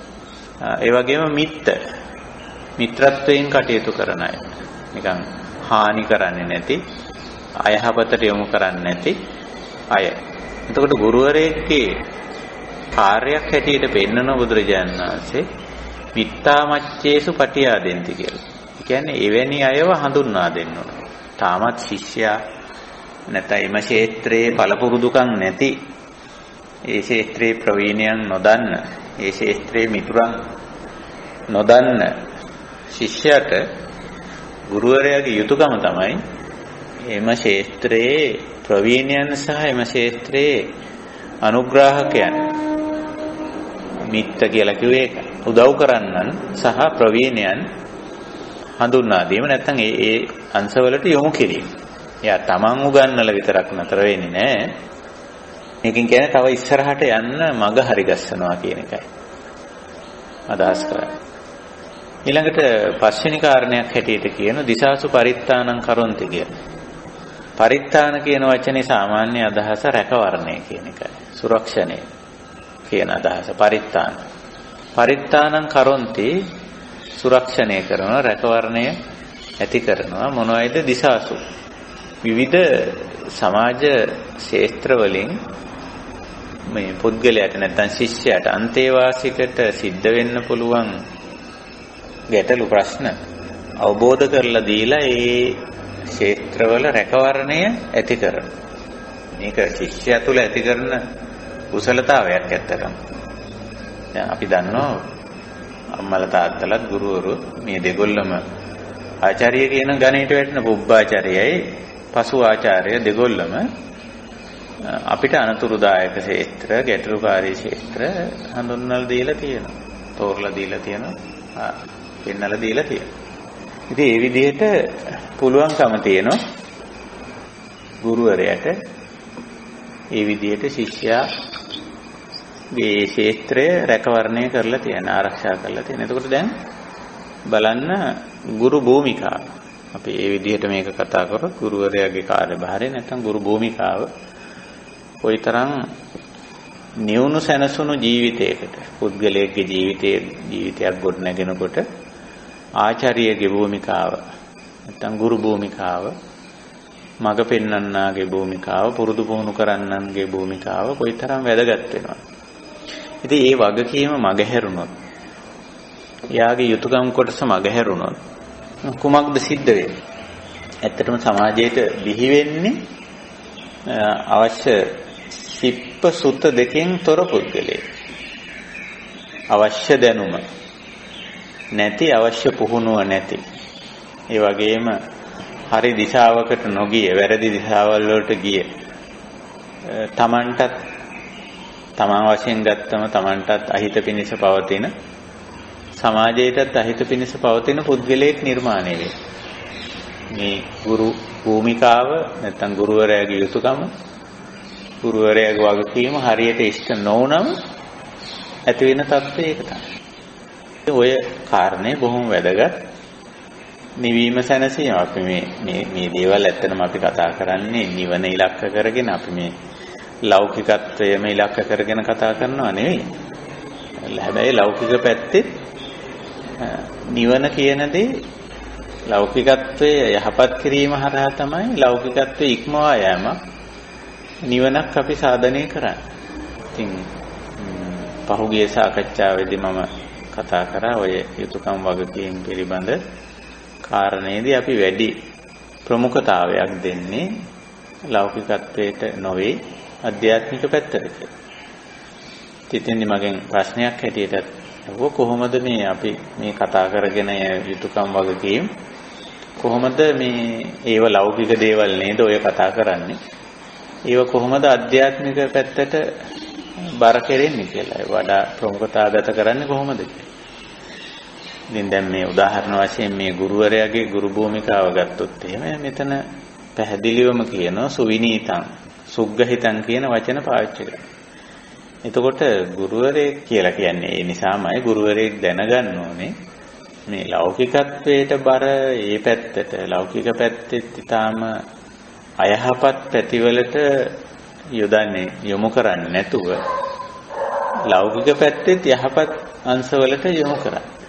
ඊළඟට විශේෂයෙන් අධ්‍යාත්මික යහපත් පැත්තට ගුරුවරයා යොමු කරන්න ඕන. ආචාර ධර්ම ටික, ගුණ ධර්ම ටික, සාර ධර්ම ටික හැම ක්ෂේත්‍රයකම මේ ටිකක් තියෙනවා. ආර්ථික වැඩපිළිවෙලකට ගියත් එතන ආර්ථිකය සම්බන්ධ කාරණාවලදී ගුණ ධර්ම ටිකක්, ආචාර ධර්ම ටිකක්, සාර ධර්ම ටිකක් තියෙනවා. ඒ ටික නැතුව නිකන් ආර්ථික විද්‍යාව ඉගෙනුවට වැඩක් නැහැ. දැන් ගුරුවරු ආර්ථික විද්‍යාව උගන්වනවා. නමුත් ආර්ථික විද්‍යාවට අදාළ ආචාර ධර්ම ටිකක්, සාර ධර්ම ටිකක්, ගුණ ධර්ම ටිකක් තියෙනවා. ඒව උගන්වන්නේ නැහැ. ඒක දැන් බුදුරජාණන් වහන්සේ සුග්ගහිතං ගාහාපෙන්ති කියන්නේ ඒකයි. ගුරුවරයා උගන්වන්නේ ආර්ථික විද්‍යාව වෙන්න පුළුවන්. ආර්ථික විද්‍යාව අවශ්‍යයි. හැමෝටම ආර්ථිකයක් සකස් කරගන්න ඕනේ. නමුත් ඒ වැඩේට බැස්සම ඊට අදාළ ආචාර ධර්ම ටික, ගුණ ධර්ම ටිකක්, සාර ධර්ම ටිකක් තියෙනවා. ඒකෙන් තොරව ආර්ථික විද්‍යාව ඉගෙනුවොත් මොකද වෙන්නේ? ආර්ථික ක්‍රියාවලිය ඊටාම නිර්දේ විදිහට, අයහපත් විදිහට, සාහසික විදිහට මෙහෙවන්නේ බවට පත් වෙනවනේ මේ පුද්ගලයා. ඒකනේ ඇත්ත తත්වේ. ඒක නිසා මෙතෙන්දී බුදුරජාණන් වහන්සේ ගුරු භූමිකාව නැත්නම් ගුරුවරයාට පවරන්නේ හුදෙක් ආර්ථික විද්‍යාව ඉගෙනීම පමණක් නෙවෙයි. හුදෙක් දේශපාලන විද්‍යාව ඉගෙනීම, හුදෙක් සමාජ විද්‍යාව ඉගෙනීම පමණක් නෙවෙයි. ඕනම ශාස්ත්‍රයක්, ඕනම ශිල්පයක් ඇතුලේ තියෙනවා ඒ ශිල්පයෙන්, ඒ ශාස්ත්‍රයෙන්, ඒ විද්‍යාවෙන් පුද්ගලයාට, ලෝකයට, සමාජයට ඇති කරන අහිතකර තත්වයන්. ඒ අහිතකර තත්වයන් වළක්වලා කොහොමද ඒ විද්‍යාවෙන්, ඒ ශාස්ත්‍රයෙන් කටයුතු කරන්න කියන එක තමයි ආචාර ධර්ම තුල, සාර ධර්ම තුල, ගුණ ධර්ම තුල උගන්වන්නේ. ඉතින් හුදෙක් ඒ ශිල්පයේ, ඒ ශාස්ත්‍රයේ විතරක් ඉගෙනීම ගුරු භූමිකාව, ගුරු කාර්යය නෙවෙයි. හැම විෂයකම, හැම ශාස්ත්‍රයකම, ශිල්පයකම මේ ආචාර ධර්මයක්, සාර ධර්මයක්, ගුණ ධර්මයක් තියෙනවා. ඒකත් එක්ක ඉගෙනුවොත් බුදුදහමට අනුව හරි ඉගෙනීමක් වෙනවා. එතකොට මේ දිශාව පටිච්චන්නයි. කේමයි අප්පටිබය. ගුරු ශිෂ්‍ය සමාජ කණ්ඩායමේ කාර්යභාරය හොඳින් සිද්ධ වෙලා තියෙනවා. මනවින් සිද්ධ වෙලා තියෙනවා. යහපත් විදිහට සිද්ධ වෙලා තියෙනවා. ඇත්ත වශයෙන්ම මෙහිම ගුරුවරු අපිට හමු වෙනවා. එහෙම නැත්තේ නෑ. බොහෝ අය නම් වැඩිපුර දෙනෙක් මේ විෂය විතරයි උගන්වන්නේ. මේ විෂයට අදාළ ආචාර ධර්ම, සාර ධර්ම, ගුණ ධර්ම ඉගෙනීමක් අපිට පේන්නේ නෑ. එහෙම අය බුදුදහමට අනුව පරිපූර්ණ ගුරුවරු හැටියට සලකන්න බෑ. ඒගොල්ලොත් යම් කිසි දෙයක් උගන්වනවා කියලා අපිට කියන්න පුළුවන්. නමුත් ඒ දිශාව පටිච්චන්න උනේ නෑ. දිශාව කේම උනේ නෑ. දිශාව අපපටිබය තත්ත්වයටපත් උනේ නෑ. ඒකයි ස්වභාවයෙන්ම නම් අපිට හුඟක්ම වැදගත් වෙන්නේ මෙතෙන්දී ගුරු භූමිකාව. ওই විදිහට අපි කාරණා 4ක් කිව්වා. එන පස්වෙනි කාරණේ තියෙන්නේ දිශාසු පරිත්තානං කරොන්ති කියලා. ගුරුවරයාගේ කාර්යභාරය. දිශා කියලා කියන්නේ විවිධ අංශ, විවිධ ක්ෂේත්‍ර, විවිධ සමාජ කණ්ඩායම්. පරිත්තාන කියන්නේ රැකවරණය සැලැස්වීම. ඒ වයින් සිද්ධ වෙන අනතුරු අයහපත හරියට පෙන්වා දීම. ගුරුවරයා ශිෂ්‍යව ආරක්ෂා කරගෙන ඉන්නවා නෙවෙයි හැමතිස්සෙම. ඒක කරන්න බෑ. නමුත් ගුරුවරයෙකුට පෙන්වලා දෙන්න පුළුවන් මෙන්න මේ ක්ෂේත්‍රයේ මේ අනතුරක් තියෙනවා. මේ අංශයේ මේ අනතුරක් තියෙනවා. මේ පුද්ගල සම්බන්ධතාවය තුල මෙන්න මේ වැනි අනතුරක් ඇති වෙන්න පුළුවන්. ඒ අනතුර වළක්වගෙන මේ පුද්ගල සම්බන්ධතාවය පවත්වන්න ඒ කාර්යය කරන්න කියලා අනතුර පෙන්වා දීම. මේ ආරක්ෂා කරනවා කියලා කියන්නේ සිකියුරිටි කරනවා නෙමෙයි. මේ ගුරුවරයාට ශිෂ්‍යයා හැමතිස්සෙම පිටිපස්සෙන් ගිහිල්ලා ශිෂ්‍යයා බලා ගන්න එක. එහෙම එකක් නෙමෙයි මේ කියන්නේ. දිශාසු කියලා කිව්වේ හැම ක්ෂේත්‍රයකම හානිකර අනතුරුදායක අංශ තියෙනවා. නිකන් අපි සරල උදාහරණයක් ගත්තොත් අපි හිතමු විදුලිය සම්බන්ධ ක්ෂේත්‍රයේ ගුරුවරයා උගන්වන්නේ කියලා. ඉතින් ගුරුවරයා විදුලිය කියන්නේ බොහොම අනතුරුදායක ක්ෂේත්‍රයක් නේ. එතකොට මේ අනතුරුදායක දේ සිදුවෙන ආකාරයේ අනතුරුදායක අංශ ටික හරියටම තෝරලා දීලා තියෙනවා. නැත්තම් විදුලිය සම්බන්ධ විෂය හදාරයි. මට ඔහු විදුලි ඉංජිනේරුවෙකුත් වෙයි. නැත්තම් විදුලි කාර්මිකයෙක් වෙයි. නමුත් ඒ ක්ෂේත්‍රයේ අනතුරුදායක తত্ত্বය හරියට ප්‍රකට කරලා හරියට අවබෝධ කරලා දීලා නැත්තම් මොකද වෙන්නේ? ඉතින් එතකොට මේ ගැටලුව ඇති වෙන්න පුළුවන්. ඉතින් ඒකයි ගුරුවරයා දිශාසු පරිත්තානං කරොන්ති කියන්නේ. පරිත්තාන කියන්නේ සුරක්ෂණය, රැකවරණය, ආරක්ෂාව කියන්නේ. ඉතින් ඒකත් ඇති කරනවා කියන්නේ. ওই විදිහට ගුරු භූමිකාව ගැන බුදුරජාණන් වහන්සේ පැහැදිලි කරලා තියෙනවා. ඉතින් බලන්න එතකොට බොහොම සුරක්ෂිතයි. ඒ දිශාව නැත්තම් ඒ සමාජ කණ්ඩායම පටිච්චන්නයි කේම අපපටිපයි. ඉතින් ඔහොම වුණායින් පස්සේ ගුරුවරයා නැත්තම් ශිෂ්‍යයාගේ කාර්යභාරය යුතුයකම අනිත් පැත්තට පෙන්නලා දීලා තියෙන අන්තේවාසික කියලා කියන්නේ ශිෂ්‍යයාට මෙතෙන්දී නැත්තම් මේ විශේෂ ක්ෂේත්‍රයේ ආධාරණ කෙනා හඳුන්වලා තියෙන අන්තේවාසික කියලා. ඉතින් අන්තේවාසිකටත් යම් කිසි කොටසක් තියෙන උත්තාන, උපට්ඨාන, සුස්සූසා, පරිචාරියා, සක්කච්ඡන්, සිප්පපටිග්ගහන කියලා. උත්තාන, උපට්ඨාන මේ කාරණා දෙකක්. උත්තාන කියන වචනේ සාමාන්‍ය අර්ථය දක්වලා තියෙන්නේ මේ ගුරුවරයා දැක්කම හුනස්නෙන් නැගිටිනවා කියලා. ඉතින් ඒක ප්‍රායෝගිකව හැමතැනම කරන වැඩක් නෙවෙයිනේ. ඒක නෙවෙයි ඇත්තටම අදහස් කරන්නේ. උත්තාන කියන්නේ උත්සාහයනේ. සාමාන්‍ය උත්තාන විරිය කියන අදහස මෙතන යන්නේ. කුටුවෙන් නැගිටිනවා කියන එක නෙවෙයි. නැගී සිටීම. දැන් ගුරුවරයෙක් කරන්නේ විතරම අතදීමක්නේ. දැනුම පැත්තෙන්, පුහුණුව පැත්තෙන් නැගී සිටින්න අතදීමක් කරන්නේ ශිෂ්‍යයෙකුට. එතකොට දැන් අපි ශිෂ්‍යෝ නම් ඒ අතදීම අනුව නැගී සිටිනවා. නැගී සිටිනවා කියන අර්ථය තමයි උත්හාන. පාලි භාෂාවෙන් කොහොමද උත්හාන සම්පදා කියන්නේ? උත්සාහය කියන අර්ථනේ යෙදී සිටින්නේ. නැගිටිනවා, පුටුවෙන් නැගිටිනවා කියන අර්ථය නෙවෙයි. නමුත් මේ පරිවර්තනය කරලා තියෙන්නේ අර විදිහට තමයි. ඒක ඉතින් අර පරිවර්තකයන්ගේ යම් නොදැනුවත්කම. ඒතකොට ශිෂ්‍යයෙක් යම් කිසි දෙයක් ඉගෙන ගන්න එයාගේ වගකීම මොකක්ද? Tamanට යම් වගකීමක් තියෙනවා. ඒ තමයි ගුරුවරයා අත දෙනකොට, නැගිටින්න අත දෙනකොට Taman උත්සාහවන්ත වෙලා උත්හාන නැගිටින්න ඕන.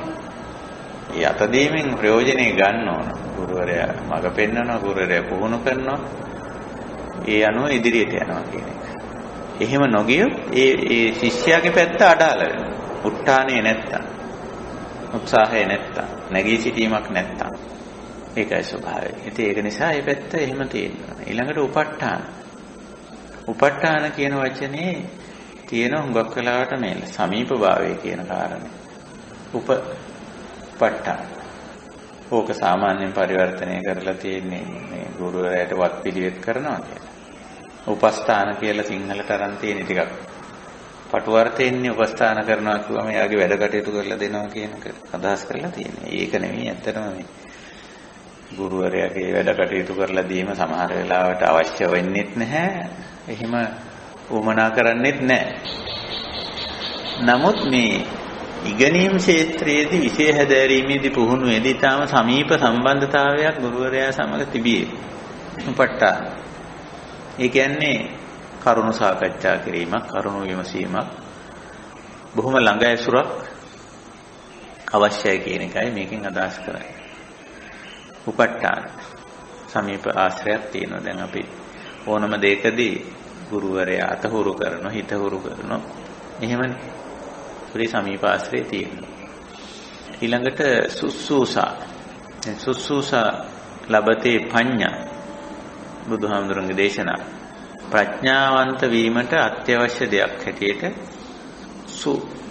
සු කියන්නේ සවන් දීම අර්ථය. සවන් දීම කියව නිකම්ම නෙමෙයි. සක්‍රීය සවන් දීමක් අදහස් කරන්නේ. හොඳින් සූසානේ මෙතන නිකම්ම සූසා නෙමෙයි. නිකම්ම සවන් දීම නෙමෙයි. මනාකොට සවන් දීම කියලා අදහස් කරන්නේ කියන දේ නැත්තම් වටහලා දෙන දේ, තෝරලා දෙන දේට හොඳින් කන් දීම. සක්‍රීය කන් දීමක්. ඔහේ නිකන් අහගෙන ඉන්නව නෙමෙයි. ඇති වෙන ප්‍රශ්න ගැටලුත් සාකච්ඡා කරලා මේක කොහොමද මේ කොහොමද තේරෙන්නේ නැත්තම් මෙහෙමයි කියලා අහලා මට මේ කාරණේ පැහැදිලි නෑ, වැටහෙන්නේ මේක කොහොමද, මේක හරිද, මම තේරුම් ගත්ත ආකාරය නිවැරදිද කියලා ඒ සක්‍රීය සවන් දීම තමයි සුස්සූසා කියලා කියන්නේ. එතකොට එහෙම එකක් තියෙන්න ඕන ශිෂ්‍යයාගේ පැත්තෙන්. ඉතින් සමහර වෙලාවට අපිට පේනවා මේක හුරු පුරුදු වෙලා නැහැ බොහෝ වෙලාවට. සමහර ගුරුවරු ඒකට ඉඩ දෙන්නේ නැහැ. සක්‍රීය සවන් දීම. ශිෂ්‍යයා සවන් දීමේදී සක්‍රීය වුණොත් ගුරුවරයා හිතන්නේ ඒක බාධාවක් කරා කියලා සමහරවිට. ඒක නිසා ඔය කියන දේ අහගෙන ඉන්නවා කියලා සක්‍රීය භාවය නැති කරනවා. එතකොට ශිෂ්‍යයාගේ දියුණුවක් ඇති වෙන්නේ. බුදුරජාණන් වහන්සේ බලන්න, උන්වහන්සේ නිතරම ශිෂ්‍යයා සක්‍රීය කළා තියෙනවා. සංකින් මඤ්ඤසි. යමක් කියලා අහන ඔබ මොකද හිතන්නේ? ඔබට මේක තේරෙනවද? වැටහුණාද? ඔබට වැටහුණු හැටි මට කියන්න. එතකොට ශිෂ්‍යයා කියනවා මට නම් තේරෙන්නේ මේක මෙහෙමයි කියලා. ඒතර බුදුරජාණන් වහන්සේ හරිනම් සාදු සාදු. හරි හරි. ඔබ හරි. ඔබ හරියට තේරුම් ගන්න තියෙනවා. එහෙම නැත්නම් වැරදියට තේරුම් අරගෙන තියෙනවනම් උන්වහන්සේ කියනවා නෑ ඔබ මේක වැරදියට තේරුම් අරගෙන තියෙන්නේ නෑ. ඒක එහෙම නෙමෙයි මෙහෙමයි. මෙන්න මේ ගුරුවරයා ශිෂ්‍යයාට දැනුම සංනිවේදනය කිරීමේදී ඇති කරගන්න සක්‍රීය ස්වභාවය තමයි මේ සුස්සූසා කියලා කියන්නේ. ඇත්තට මෙතෙන්දී මම නම් දකින්නේ මේක ශිෂ්‍යයාගේ පැත්තෙන් බුදුරජාන් වහන්සේ සක්‍රීය සවන් දීම කියලා දේශනා කරලා තියෙන සුස්සූසා. ඉතින් මේකට ගුරුවරයාට ඉඩ දෙන්න ඕන. මෙතන යුතුයකමනේ. නැත්නම් වගකීම, ශිෂ්‍යයාගේ වගකීම සුස්සූසා. සක්‍රීය සවන් දීම. ගුරුවරයාගේ යුතුයකම ඒකට ඉඩ දෙන්න ඕන.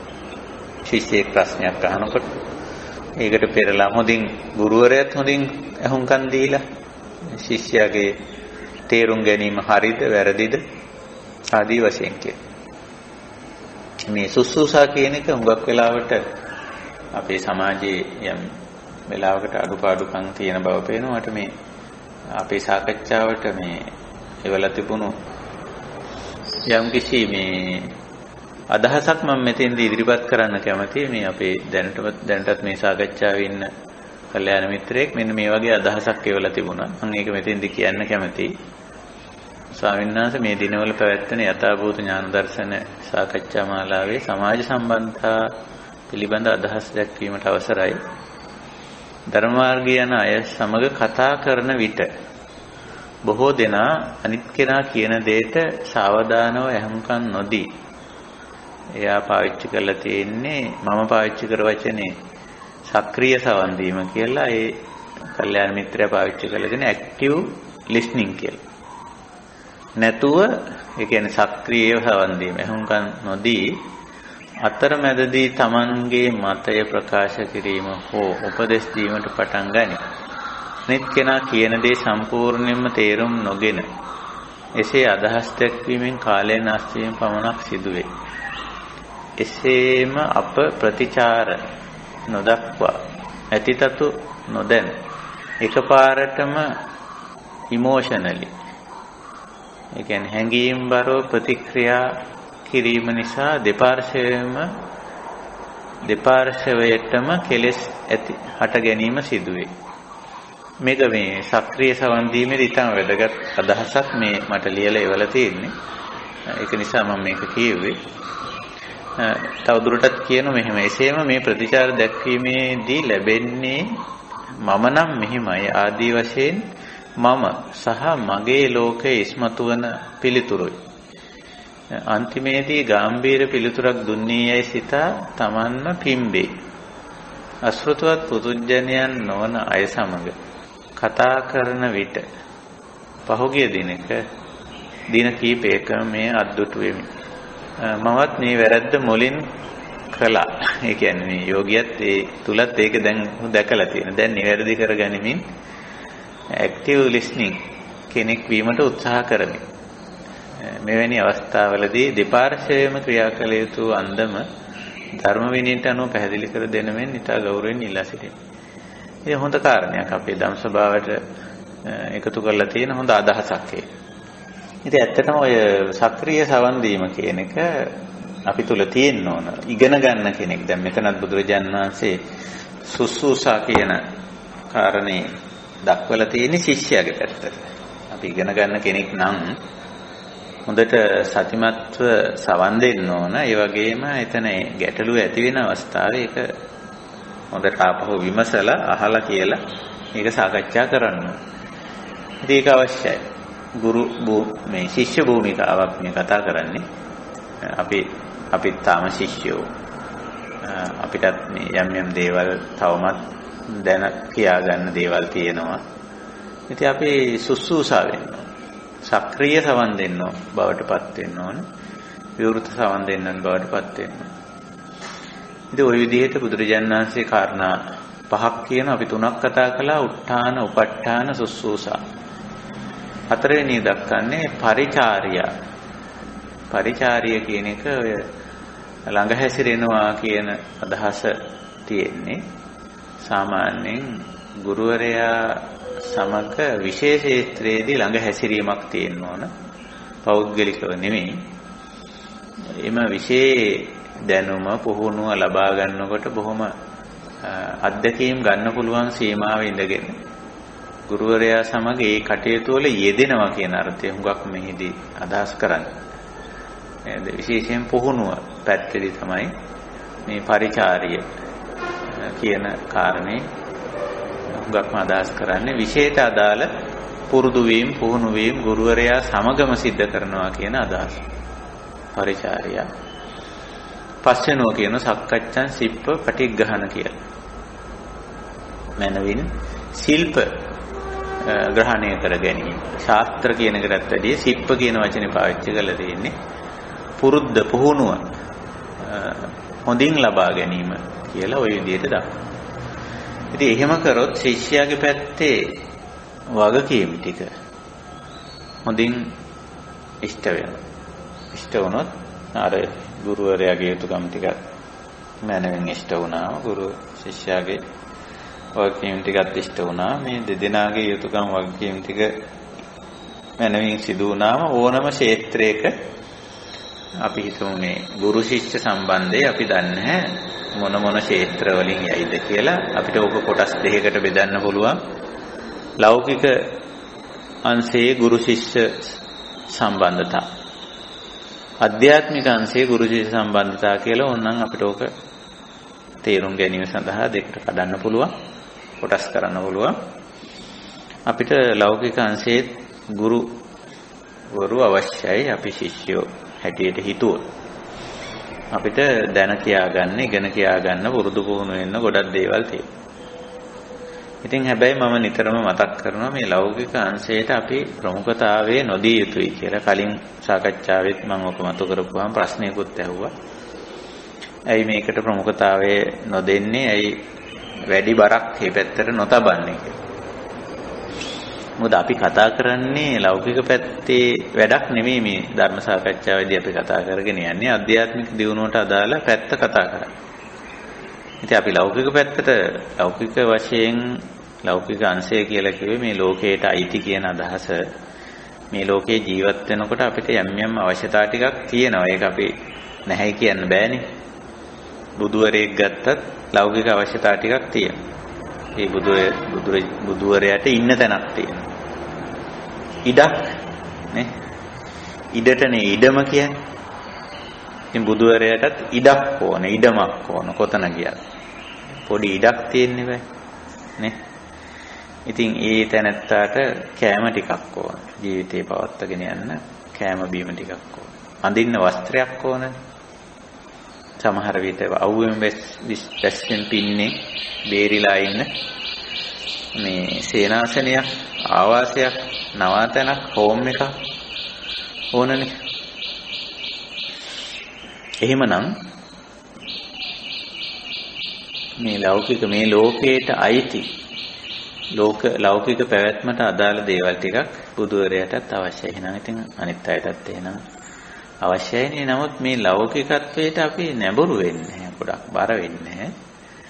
ඒක නිසා මේ ගුරු භූමිකාවේදී ගුරුවරයෙක් හැටියට ගත්තොත් ලෞකික අවශ්‍යතා නම් ඊට අදාළ දේවල් නම් අපි ශිෂ්‍යයට උගන්වන්නේ කමක් නැහැ. හැබැයි ඒකේ අර අපි කියපු සාර ධර්ම ටික, ආචාර ධර්ම ටික, ගුණ ධර්ම ටිකත් එක්කම කියලා දුන්නොත්, අවබෝධ කරලා දුන්නොත්, පුහුණු කෙරුවොත්, පුරුදු කෙරුවොත් මම හිතන්නේ ලෞකික විෂයක් ඉගෙනුවා කියලා ඒක ප්‍රශ්නයක් නැහැ. ගුරුවරයා අධ්‍යාත්මික කොටසත් ඇතුල් කරලා ඒක කරලා තියෙනවා. අධ්‍යාත්මික දියුණුව කියලා කියන්නේ ගුණ ධර්ම ටික, සාර ධර්ම ටික, ආචාර ධර්ම ටික අවබෝධ කර ගැනීමනේ.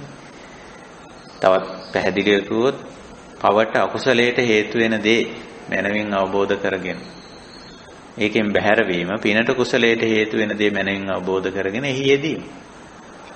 එතකොට ආර්ථික සමාජ දේශපාලන කියන අංශවල උනත් පව අකුසලය සිදුවෙන ආකාරය ඒ විෂය උගන්වන ගුරුවරයාට පෙන්වලා දෙන්න පුළුවන්.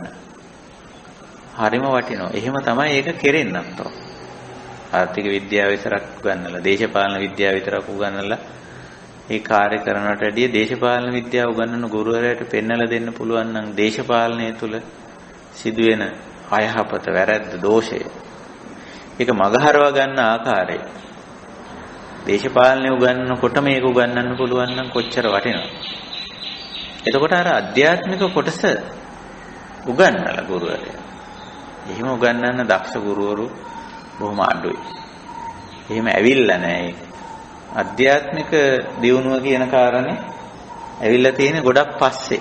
ඒක වෙනම උගන්වන ක්ෂේත්‍රයක්, වෙනම ක්ෂේත්‍රයක් බවට පරිවර්තනය වෙලා තියෙන. ඒක නිකන් පැත්තකින් ආගම ධර්මයේ කියලා එහෙම කොටසක්. නමුත් බුදුදහමට අනුව ගුරු භූමිකාව ඇතුලේ ගුරුවරයා තුල මේ දෙකම එකට යන. නිතරම වැඩි බර තැබීම කරන්නේ අධ්‍යාත්මික දියුණුව අංශය.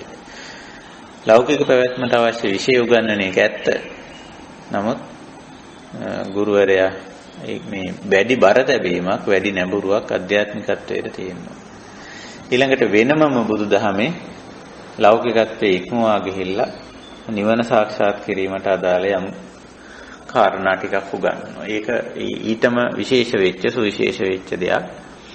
ඒකෙදි කොහොමටවත් ලෞකිකත්වයට ප්‍රමුඛතාවයක් ලැබෙන්නේ නැහැ, දෙන්නේ නැහැ.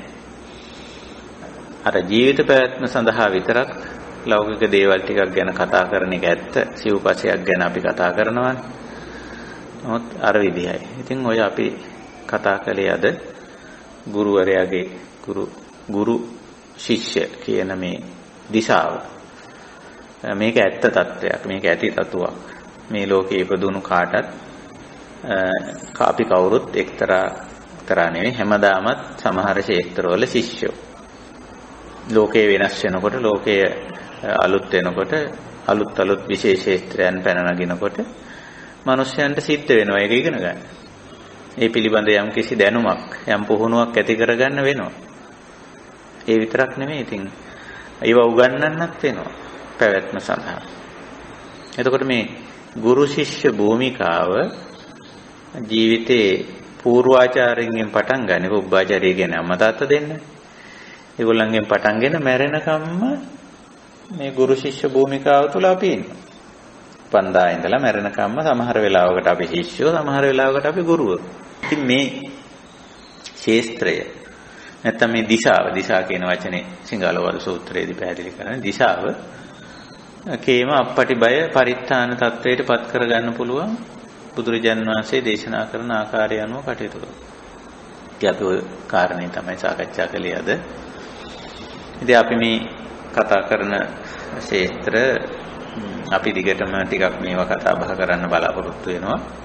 මේ යුතුයකම් සහ වගකීම් කියන අංශය මම බලාපොරොත්තු වෙනවා ටිකක් වැඩිපුර සාකච්ඡාවක් කරගෙන යන්න. ඉතින් අපි කාල වේලාව ලැබෙන ආකාරයට මේ සාකච්ඡාව අපි ඉදිරියට කරමු.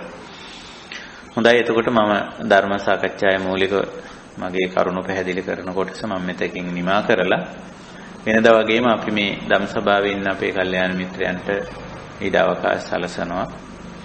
මොකද අපේ විවිධ ක්ෂේත්‍රවල ප්‍රවීණ අය අපේ මේ ධම් සභාවේ ඉන්නවා. ධර්මයේ පැත්තෙන් ගොඩක් ඉදිරියට ගියැත්තෝ බණ දහම් හොඳට පුරුදු පුහුණු වෙලා ජීවිතේ හුඟා නිවුණු සැනසුණු ජීවිත ගත කරන ඇත්තෝ මේ අපේ ධම් සභාවේ ඉන්නවා. ලෞකික විශේෂ ක්ෂේත්‍රයන් වලත් බොහෝ මේ අධ්‍යක්ීම් තියෙන, පළපුරුදුකම් තියෙන ප්‍රවීණයන් හැටියට කටයුතු කරන ඇත්තොත් ඉන්නවා. ඒක නිසා අපි මේ ධර්ම සාකච්ඡාවට ඔබට යමක් එකතු කරන්න පුළුවන් නම් ඒ දේවල් එකතු කරන්න කියලාත් මම ගෞරවයෙන් ආරාධනා කරනවා. ඒ වගේම අපි මේ කතා කරන දේවල් වල යම්කිසි අපහැදිලි දේ, ගැටලුකාරී දේවල් තියෙනවා නම් ඒවත් ඉදිරිපත් කරන්න කියලා ගෞරවයෙන් ආරාධනා කරනවා. මෙතෙන් සිට අපි ඒ සඳහා කාලය ගන්න. හොඳයි, අපි ගෞරවයෙන් හැම දිනාටම ආරාධනා කරන ඒ සඳහා. අවසරයි ස්වාමීන් වහන්සේ. ඔව්. ස්වාමීන් වහන්සේ අද දේශනාවේ මුල් කොටසේ විස්තර කරපු කරුණු ටිකක් සම්බන්ධයෙන් පැන නැගුණ ප්‍රශ්නයක් අහන්නයි සූදානම් වෙන්නේ. ඔබ වහන්සේ සඳහන් කරා රාගානුසය, පටිඝානුසය වගේ මුල් කරගෙන අප තුළ ඇති වෙන චේතනා අරමුණ ඒවා ක්‍රියාත්මක වෙලා මේක අකුසල් සිදු කරගන්න පුළුවන් වන බව. මෙතනදී මට දැනගන්න ඕන ස්වාමීන් වහන්සේ, දැන් අපිට උදාහරණයක් ඇටියට අතීතයේ සිදු වුණ දෙයක් ගැන මතකයට නැගෙන්නේ රාගානුසයක් එහෙම නැත්නම් පටිඝානුසයක් නිසාමද ඒකම ඒ වගේ රාගානුසය සහ පටිඝානුසය අපිට ඇතිවන්නේ අපට එන අරමුණු අපි උපාදාන කර ගැනීම හේතු වෙනද කියන එක. ඒ ගැන පොඩ්ඩක් පැහැදිලි කරන්න පුළුවන් නම් ස්වාමීන් වහන්සේ. ඔව්. අපිට දැන් පරණ දේවල්, පරණ සිදුවීම් මතක් වෙනවා. ඒ සිදුවීම් මතක් වීම කියන එක මූලික වශයෙන් නාම ධර්ම දෙකක ක්‍රියාත්මක වීම. එකක් තමයි සංඥා කියලා කියන්නේ අපිට අපි දැකපු, අහපු, විඳපු දේවල් යම් ප්‍රමාණයකට මතකේ තියෙනවා. එතකොට සංඥා ස්කන්ධයක් අපිට තියෙනවනේ. ස්කන්ධය කිව්වම ඒකෙන් අදහස් වෙන්නේ ගොඩ, රස, රාශිය කියන අර්ථයේ ස්කන්ධ කියන එකේ තේරුම. එතකොට අපිට මතක ගොඩක් තියෙනවා, මතක පොදියක් තියෙනවා, මතක මල්ලක් තියෙනවා. දැකපුවා මතකයි, අහපුවා මතකයි, විඳපුවා මතකයි, වටහාගත්ත දේවල් මතකයි. ඔහොම තියෙනවා. එතකොට ඒ සංඥා කියලා පියවට පාලි භාෂාවෙන් කියනවා. මතක ගොඩ. ඔය මතක ගොඩේ තියෙන ඒවා මතු පිටට රැගෙන ඒම, මතු වීම මානසිකාරකය.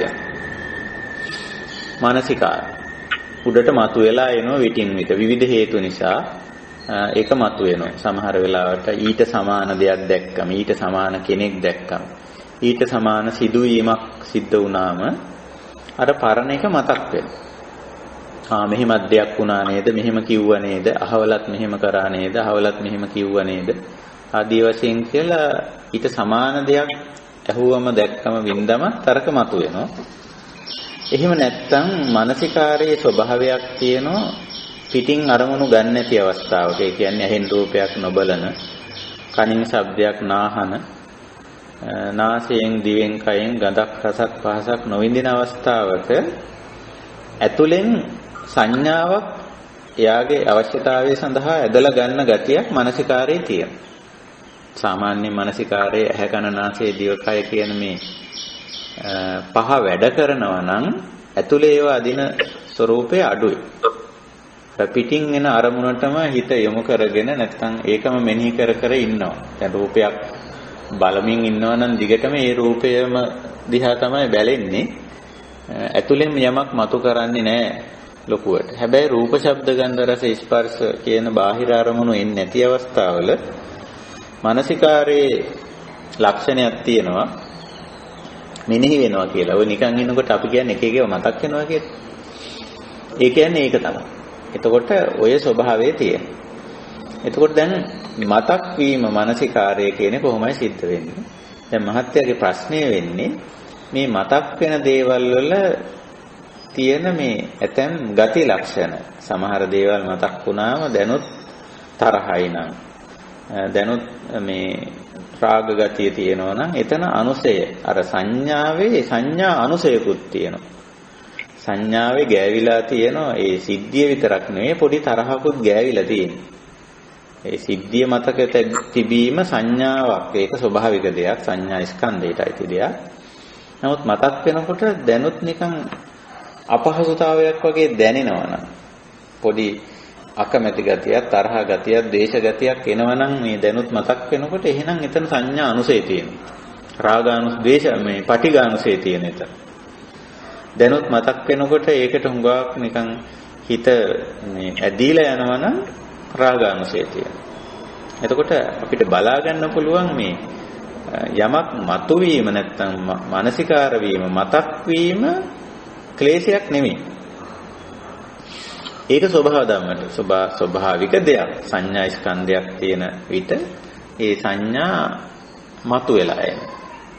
මානසිකාර වෙන උඩට එනවා ඒක. ඒක ස්වභාවික දෙයක්. නමුත් අපි බලන්න ඕනේ යමක් මතක් වුණාම සියුම් විදියට හරි නිකන් ද්වේෂ ගතියක්, තරහ ගතියක්, තරහෙන් ඒක අල්ලගෙන හිතන ගතියක් තියනවාද කියලා. එහෙම නැත්නම් යමක් මතු වුණාම රාග ගතියක් තියනවාද? ඒක පස්සෙම ඒකටම හිත යොමු කරන, ඒක පස්සෙම ඒ ආයි ඒක ගැනම හිත හිතා යන ගතියක් තියනවාද කියලා. එහෙම තියනවා නම් එතන රාගානුසයක්, පටිඝානුසයක් තියනවා කියලා අපිට පැහැදිලිවම දැක ගන්න පුළුවන්. නමුත් යමක් මතක් වීම ක්ලේශයක් නෙවෙයි. යම් කිසි දෙයක් අපේ හිතවල තියෙන්න පුළුවන්. අපි කියන්නේ සංඥා ස්කන්ධය යම් දේ තියෙන්න පුළුවන්. මතක් වීම එහෙම එකක් නෑ. දැන් උදාහරණ වශයෙන් අපි කියමු බුදුවරුන්ට, රහතුන්ටත් යම් දේ මතක් වෙනවනේ. මොකද ඒගොල්ලන්ට සංඥා ස්කන්ධයක් තියෙනවා. දැන් බුදුරජාණන් වහන්සේ සංඥා ස්කන්ධය එළියට ඇදපු අවස්ථා බුද්ධ දේශනාවල තියෙනවා.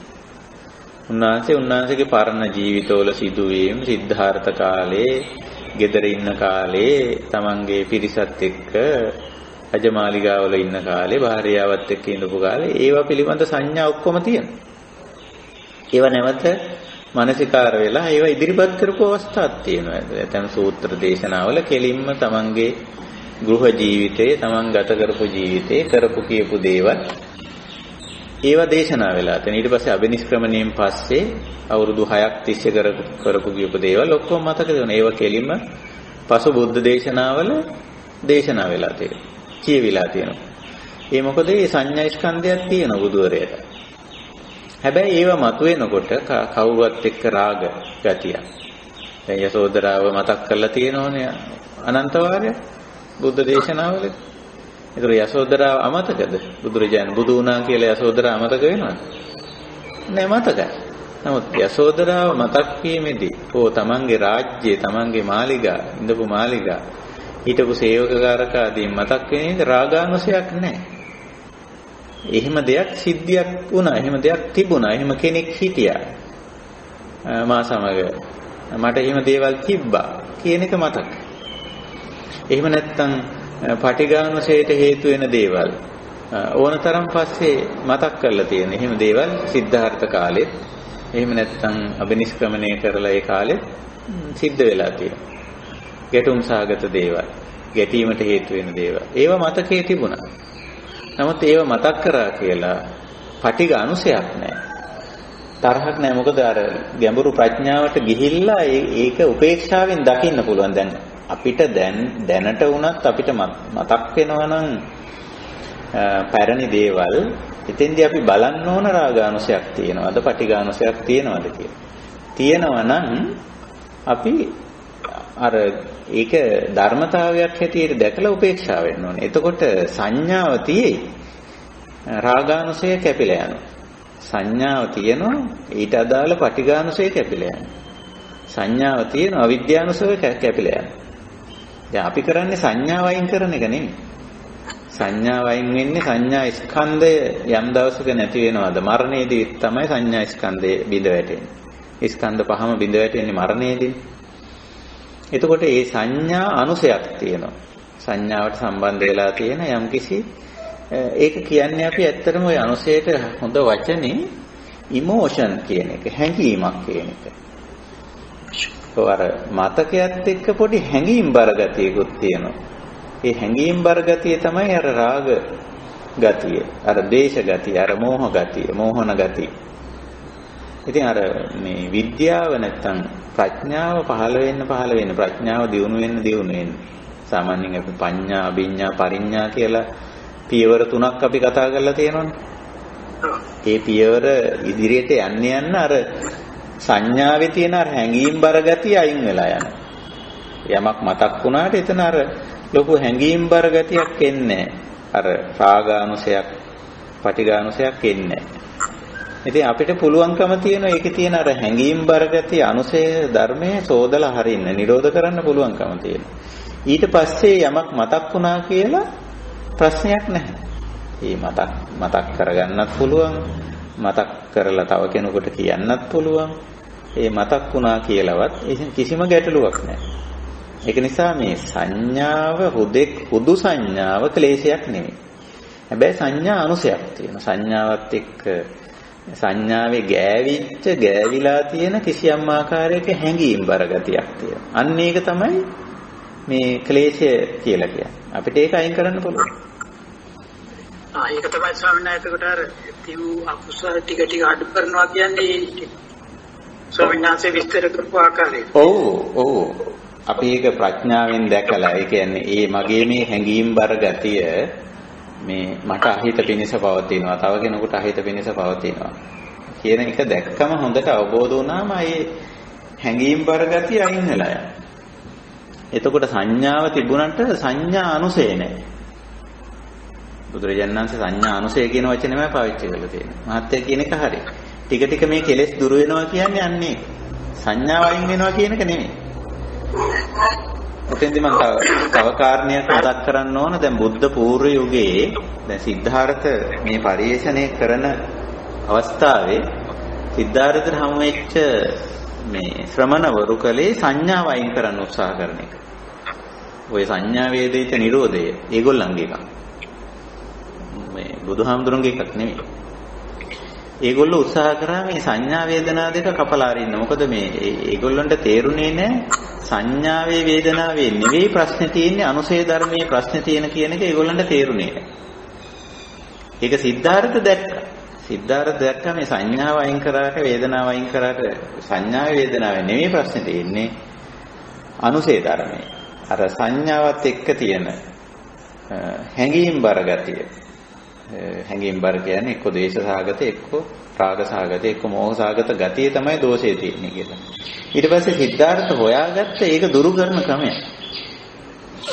ඒ තමයි මේ පඤ්ඤා, අභිඥා, පරිඥා දක්වා මේ අපේ අවබෝධය දියුණු කිරීමෙන් ඒකයි කිව්වේ යථා භූතං ඥාන දස්සනං සුවිසුද්ධං අවෝසි කියලා.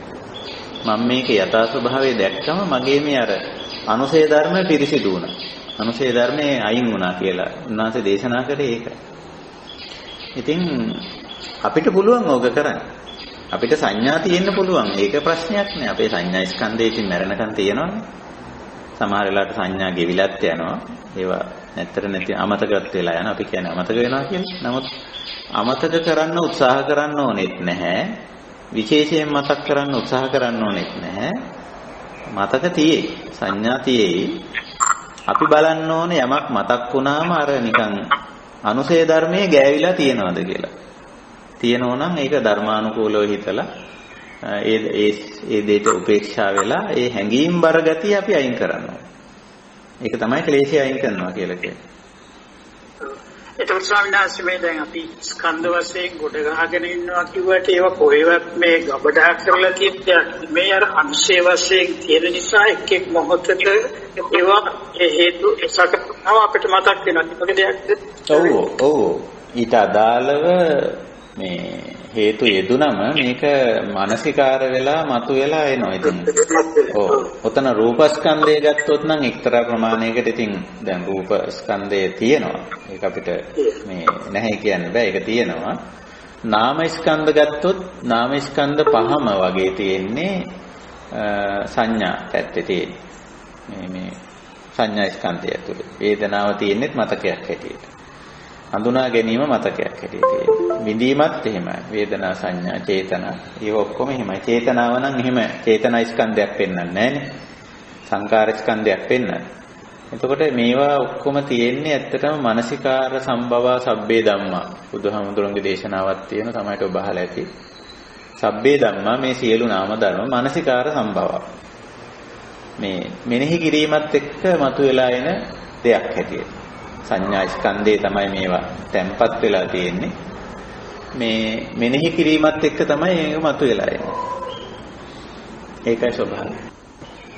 මාත්‍යටගේ කාරණේ පැහැදිලි නේද නේද? ඔව් ස්වාමීන් වහන්සේ පැහැදිලි. ඔව්. එතකොට ඉතින් ওই විදිහට සංඥා ස්කන්ධයක් තියෙන නිසා මේ සංඥා කියන එක තියෙනවා. ඒ සංඥා නෙමෙයි ප්‍රශ්නේ තියෙන්නේ සංඥා අනුසය.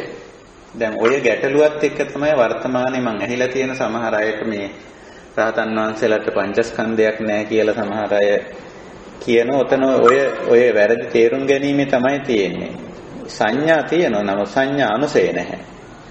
අර ප්‍රඥාව දියුණු කරයින් පස්සේ ඒ සංඥාව තිබුණත් ඒකත් එක්ක ගෑවිලා තියෙන අර හැඟීම් බර ගතිය, අර රාග ගතිය, දේශ ගතිය, මෝහ ගතිය, ඒක තමයි ඉමෝෂනල් මේ ගතිය. ඒක අයින් වෙලා තියෙන්නේ. මොකද අර සංඥාව තියෙනවා. ඉතින් ඒකයි ඔතෙන්දි මට පැහැදිලි කරන්න ඕන කාරණේ. හොඳයි. පැහැදිලි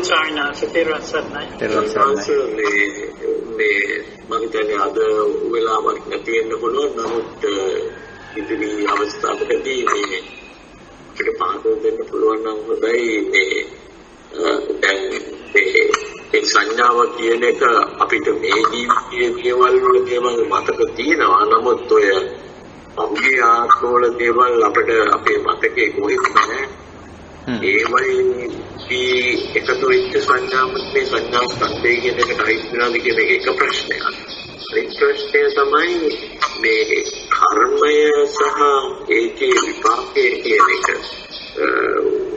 ඒක සිද්ධ වෙනකොට මේ සංඥා ස්කන්ධය වගේ දේවල් කොයි විදියටද එතන මේ සහභාගී වෙන්නේ කියලා කියවලියට. අපි දැනට මම හිතන්නේ ඒ ප්‍රශ්නෙට උත්තර දෙන්න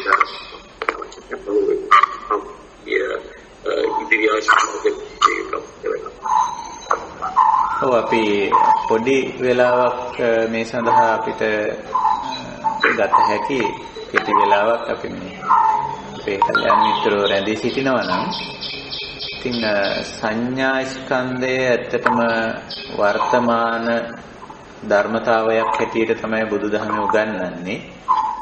අතීත දේවල් දැන් අතීත භවයත් එක්ක මේ ජීවිතයේ යම් සම්බන්ධතාවයක් පෙන්වන්නේ උපාදාන පත්‍ය භව. එතකොට යම් කිසි දෙයක් අපි ඒකට කර්ම ශක්තිය කියලා කියනවා.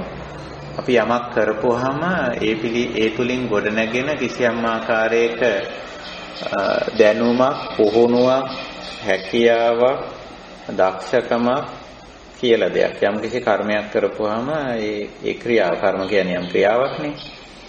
උදාහරණයක් හැටියට අපි භාෂාවක් ඉගෙන ගත්තොත් භාෂා හැසිරවීමේ ශක්තියක් අපි තුල තියෙනවා. ඒක තමයි ඒ කර්මයේ ශක්තිය කියලා කියන්නේ. එතකොට එය අපි තුල යම් කාලයක් පවතිනවා. මම මේක උදාහරණයක් විතරක් ගන්නම්. එතකොට දැන් භාෂ හැසිරවීමේ ශක්තිය අපිට තියෙන ඕනම වෙලාවක ඒක අපිට දැන් සිංහල අමතක වෙන්නේ නැහැ නේ අපිට. ඕනම වෙලාවක දැන් අපි කතා කරනවා. ඒක මේ ශක්තිය අපි ළඟ තියෙනවා. මොකද භාෂ අපේ හසුරවල ඒ භාෂාව ඉගෙනීමේ කර්මය කරලා ඊට අදාළ කර්ම ශක්තිය අපි ළඟ තියෙනවා. දැන් මේක තියෙන්නේ ඇත්තටම සංඥා ස්කන්ධේ මේ ශක්තිය තියෙන්නේ, කර්ම ශක්තිය තියෙන්නේ. එතකොට මේකට යම් ආකාරයකට උපාදාන වෙලා තියෙනවා නම් එතකොට අර භවයේ සකස් වෙනවා හේතුඵල ධර්මානුකූලව. එතකොට එවැනි කර්ම ශක්තියෙන් ගොඩක්කට අපි උපාදාන වෙලා තියෙනවා නම් ඒ කර්ම ශක්තියින් ඊළඟ ඒවාට අදාළ තැනකට සම්බන්ධ වෙනවා.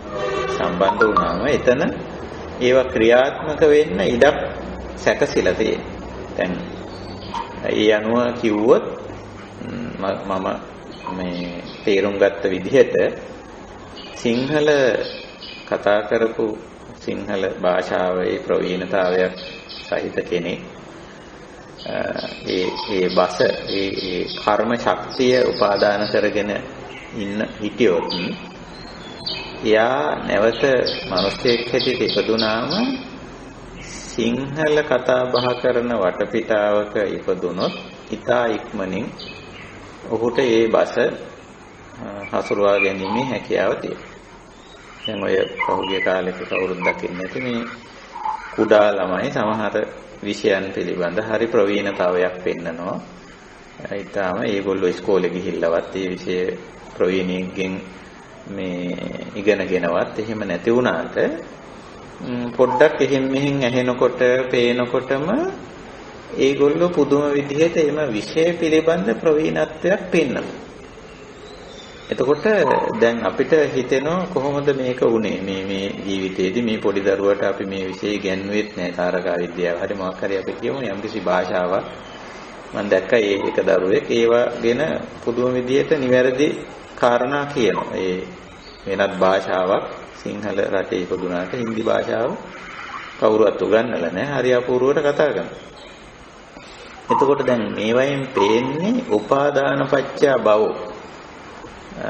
යම්කිසි කර්ම ශක්තියක් අපි යමක් කරලා ඒ පිළිබඳව ඇතිවෙච්ච ඒ ශක්තිය උපාදාන වෙලා තිබ්බම ඒක දැඩිව ග්‍රහණය කරගෙන තිබ්බම ඉතින් ඒක ක්‍රියාත්මක වෙන්න අවශ්‍ය තවත් ස්ථානයකදී ඒක ක්‍රියාත්මක වෙනවා. ඒකට අවශ්‍ය පසුබිමක් සැකසුනාම ඒක ක්‍රියාත්මක වෙනවා.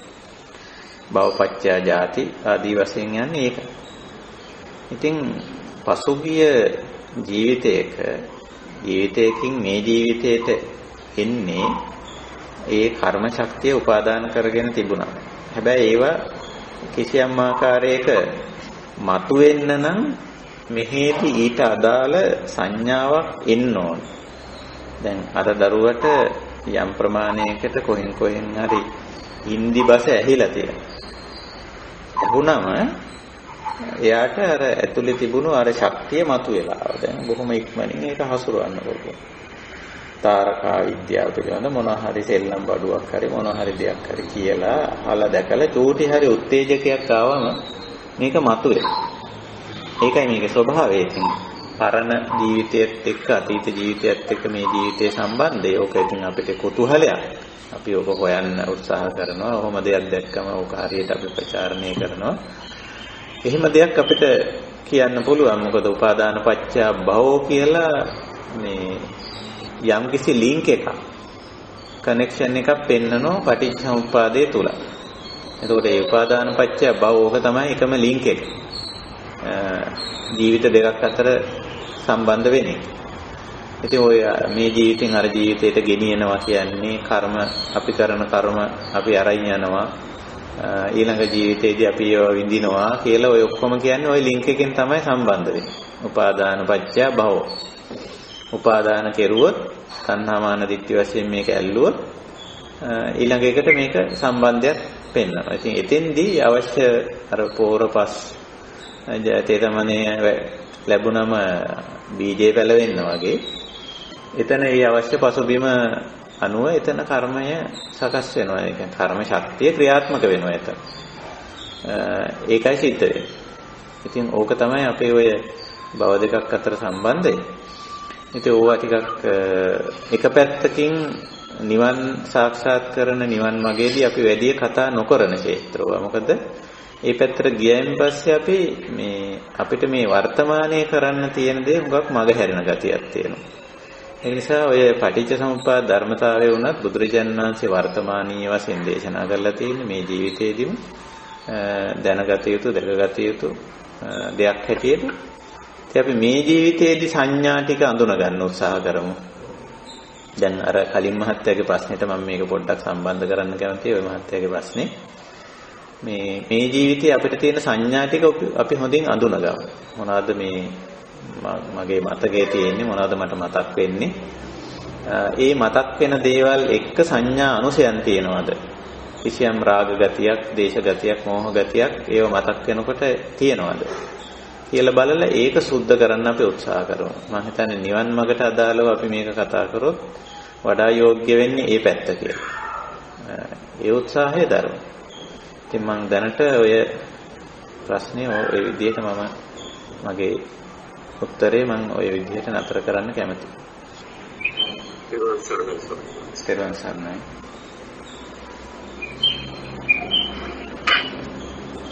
දැන් අපිට එහෙනම් අදට අපිට ගත හැකි කාලක වේලාව නිමා වෙලා තියෙන නිසා අපි අදට දහම් හමුව නිමා කරමු. ඉතින් අපි වෙනදා වගේම අපේ දහම් හමුවට අපේ කල්යාණ මිත්‍ර පිරිස වෙනදා වගේම එකතු වුණා.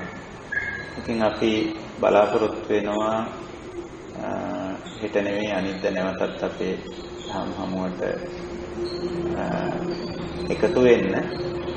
ඉතින් සුපුරුදු වෙලාවටම ඒ බලාපොරොත්තුෙන් අපි දහම් හමුව අද නිමා කරනවා.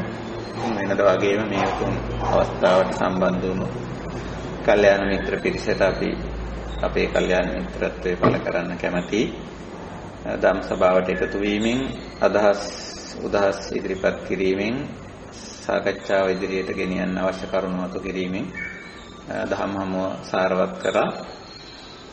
අපි යථා භූත ඥාන දර්ශන ඇති තතු දැකීම කියන මාතෘකාවෙන් අපි මේ ධම් සාකච්ඡා මාලාව දැනට කරගෙන යන්නේ.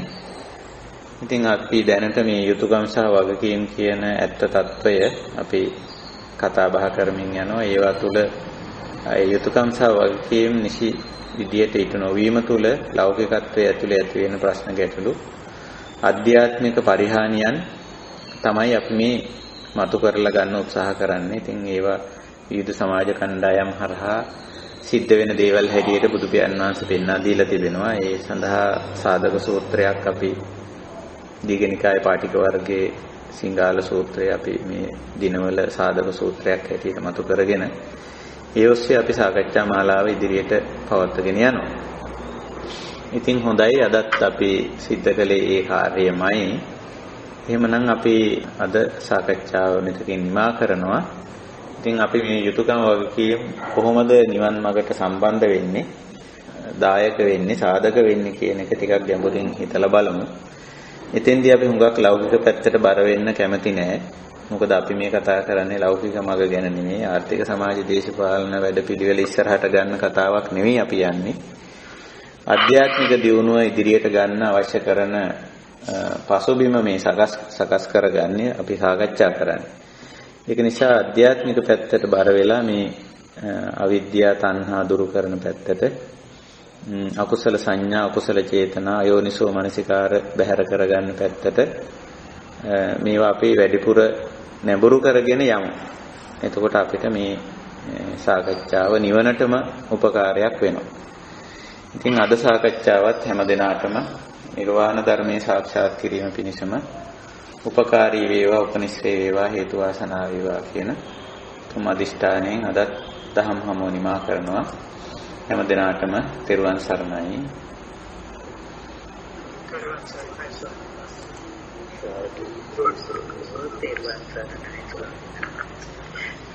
තෙරුවන් සරණයි ස්වාමීන්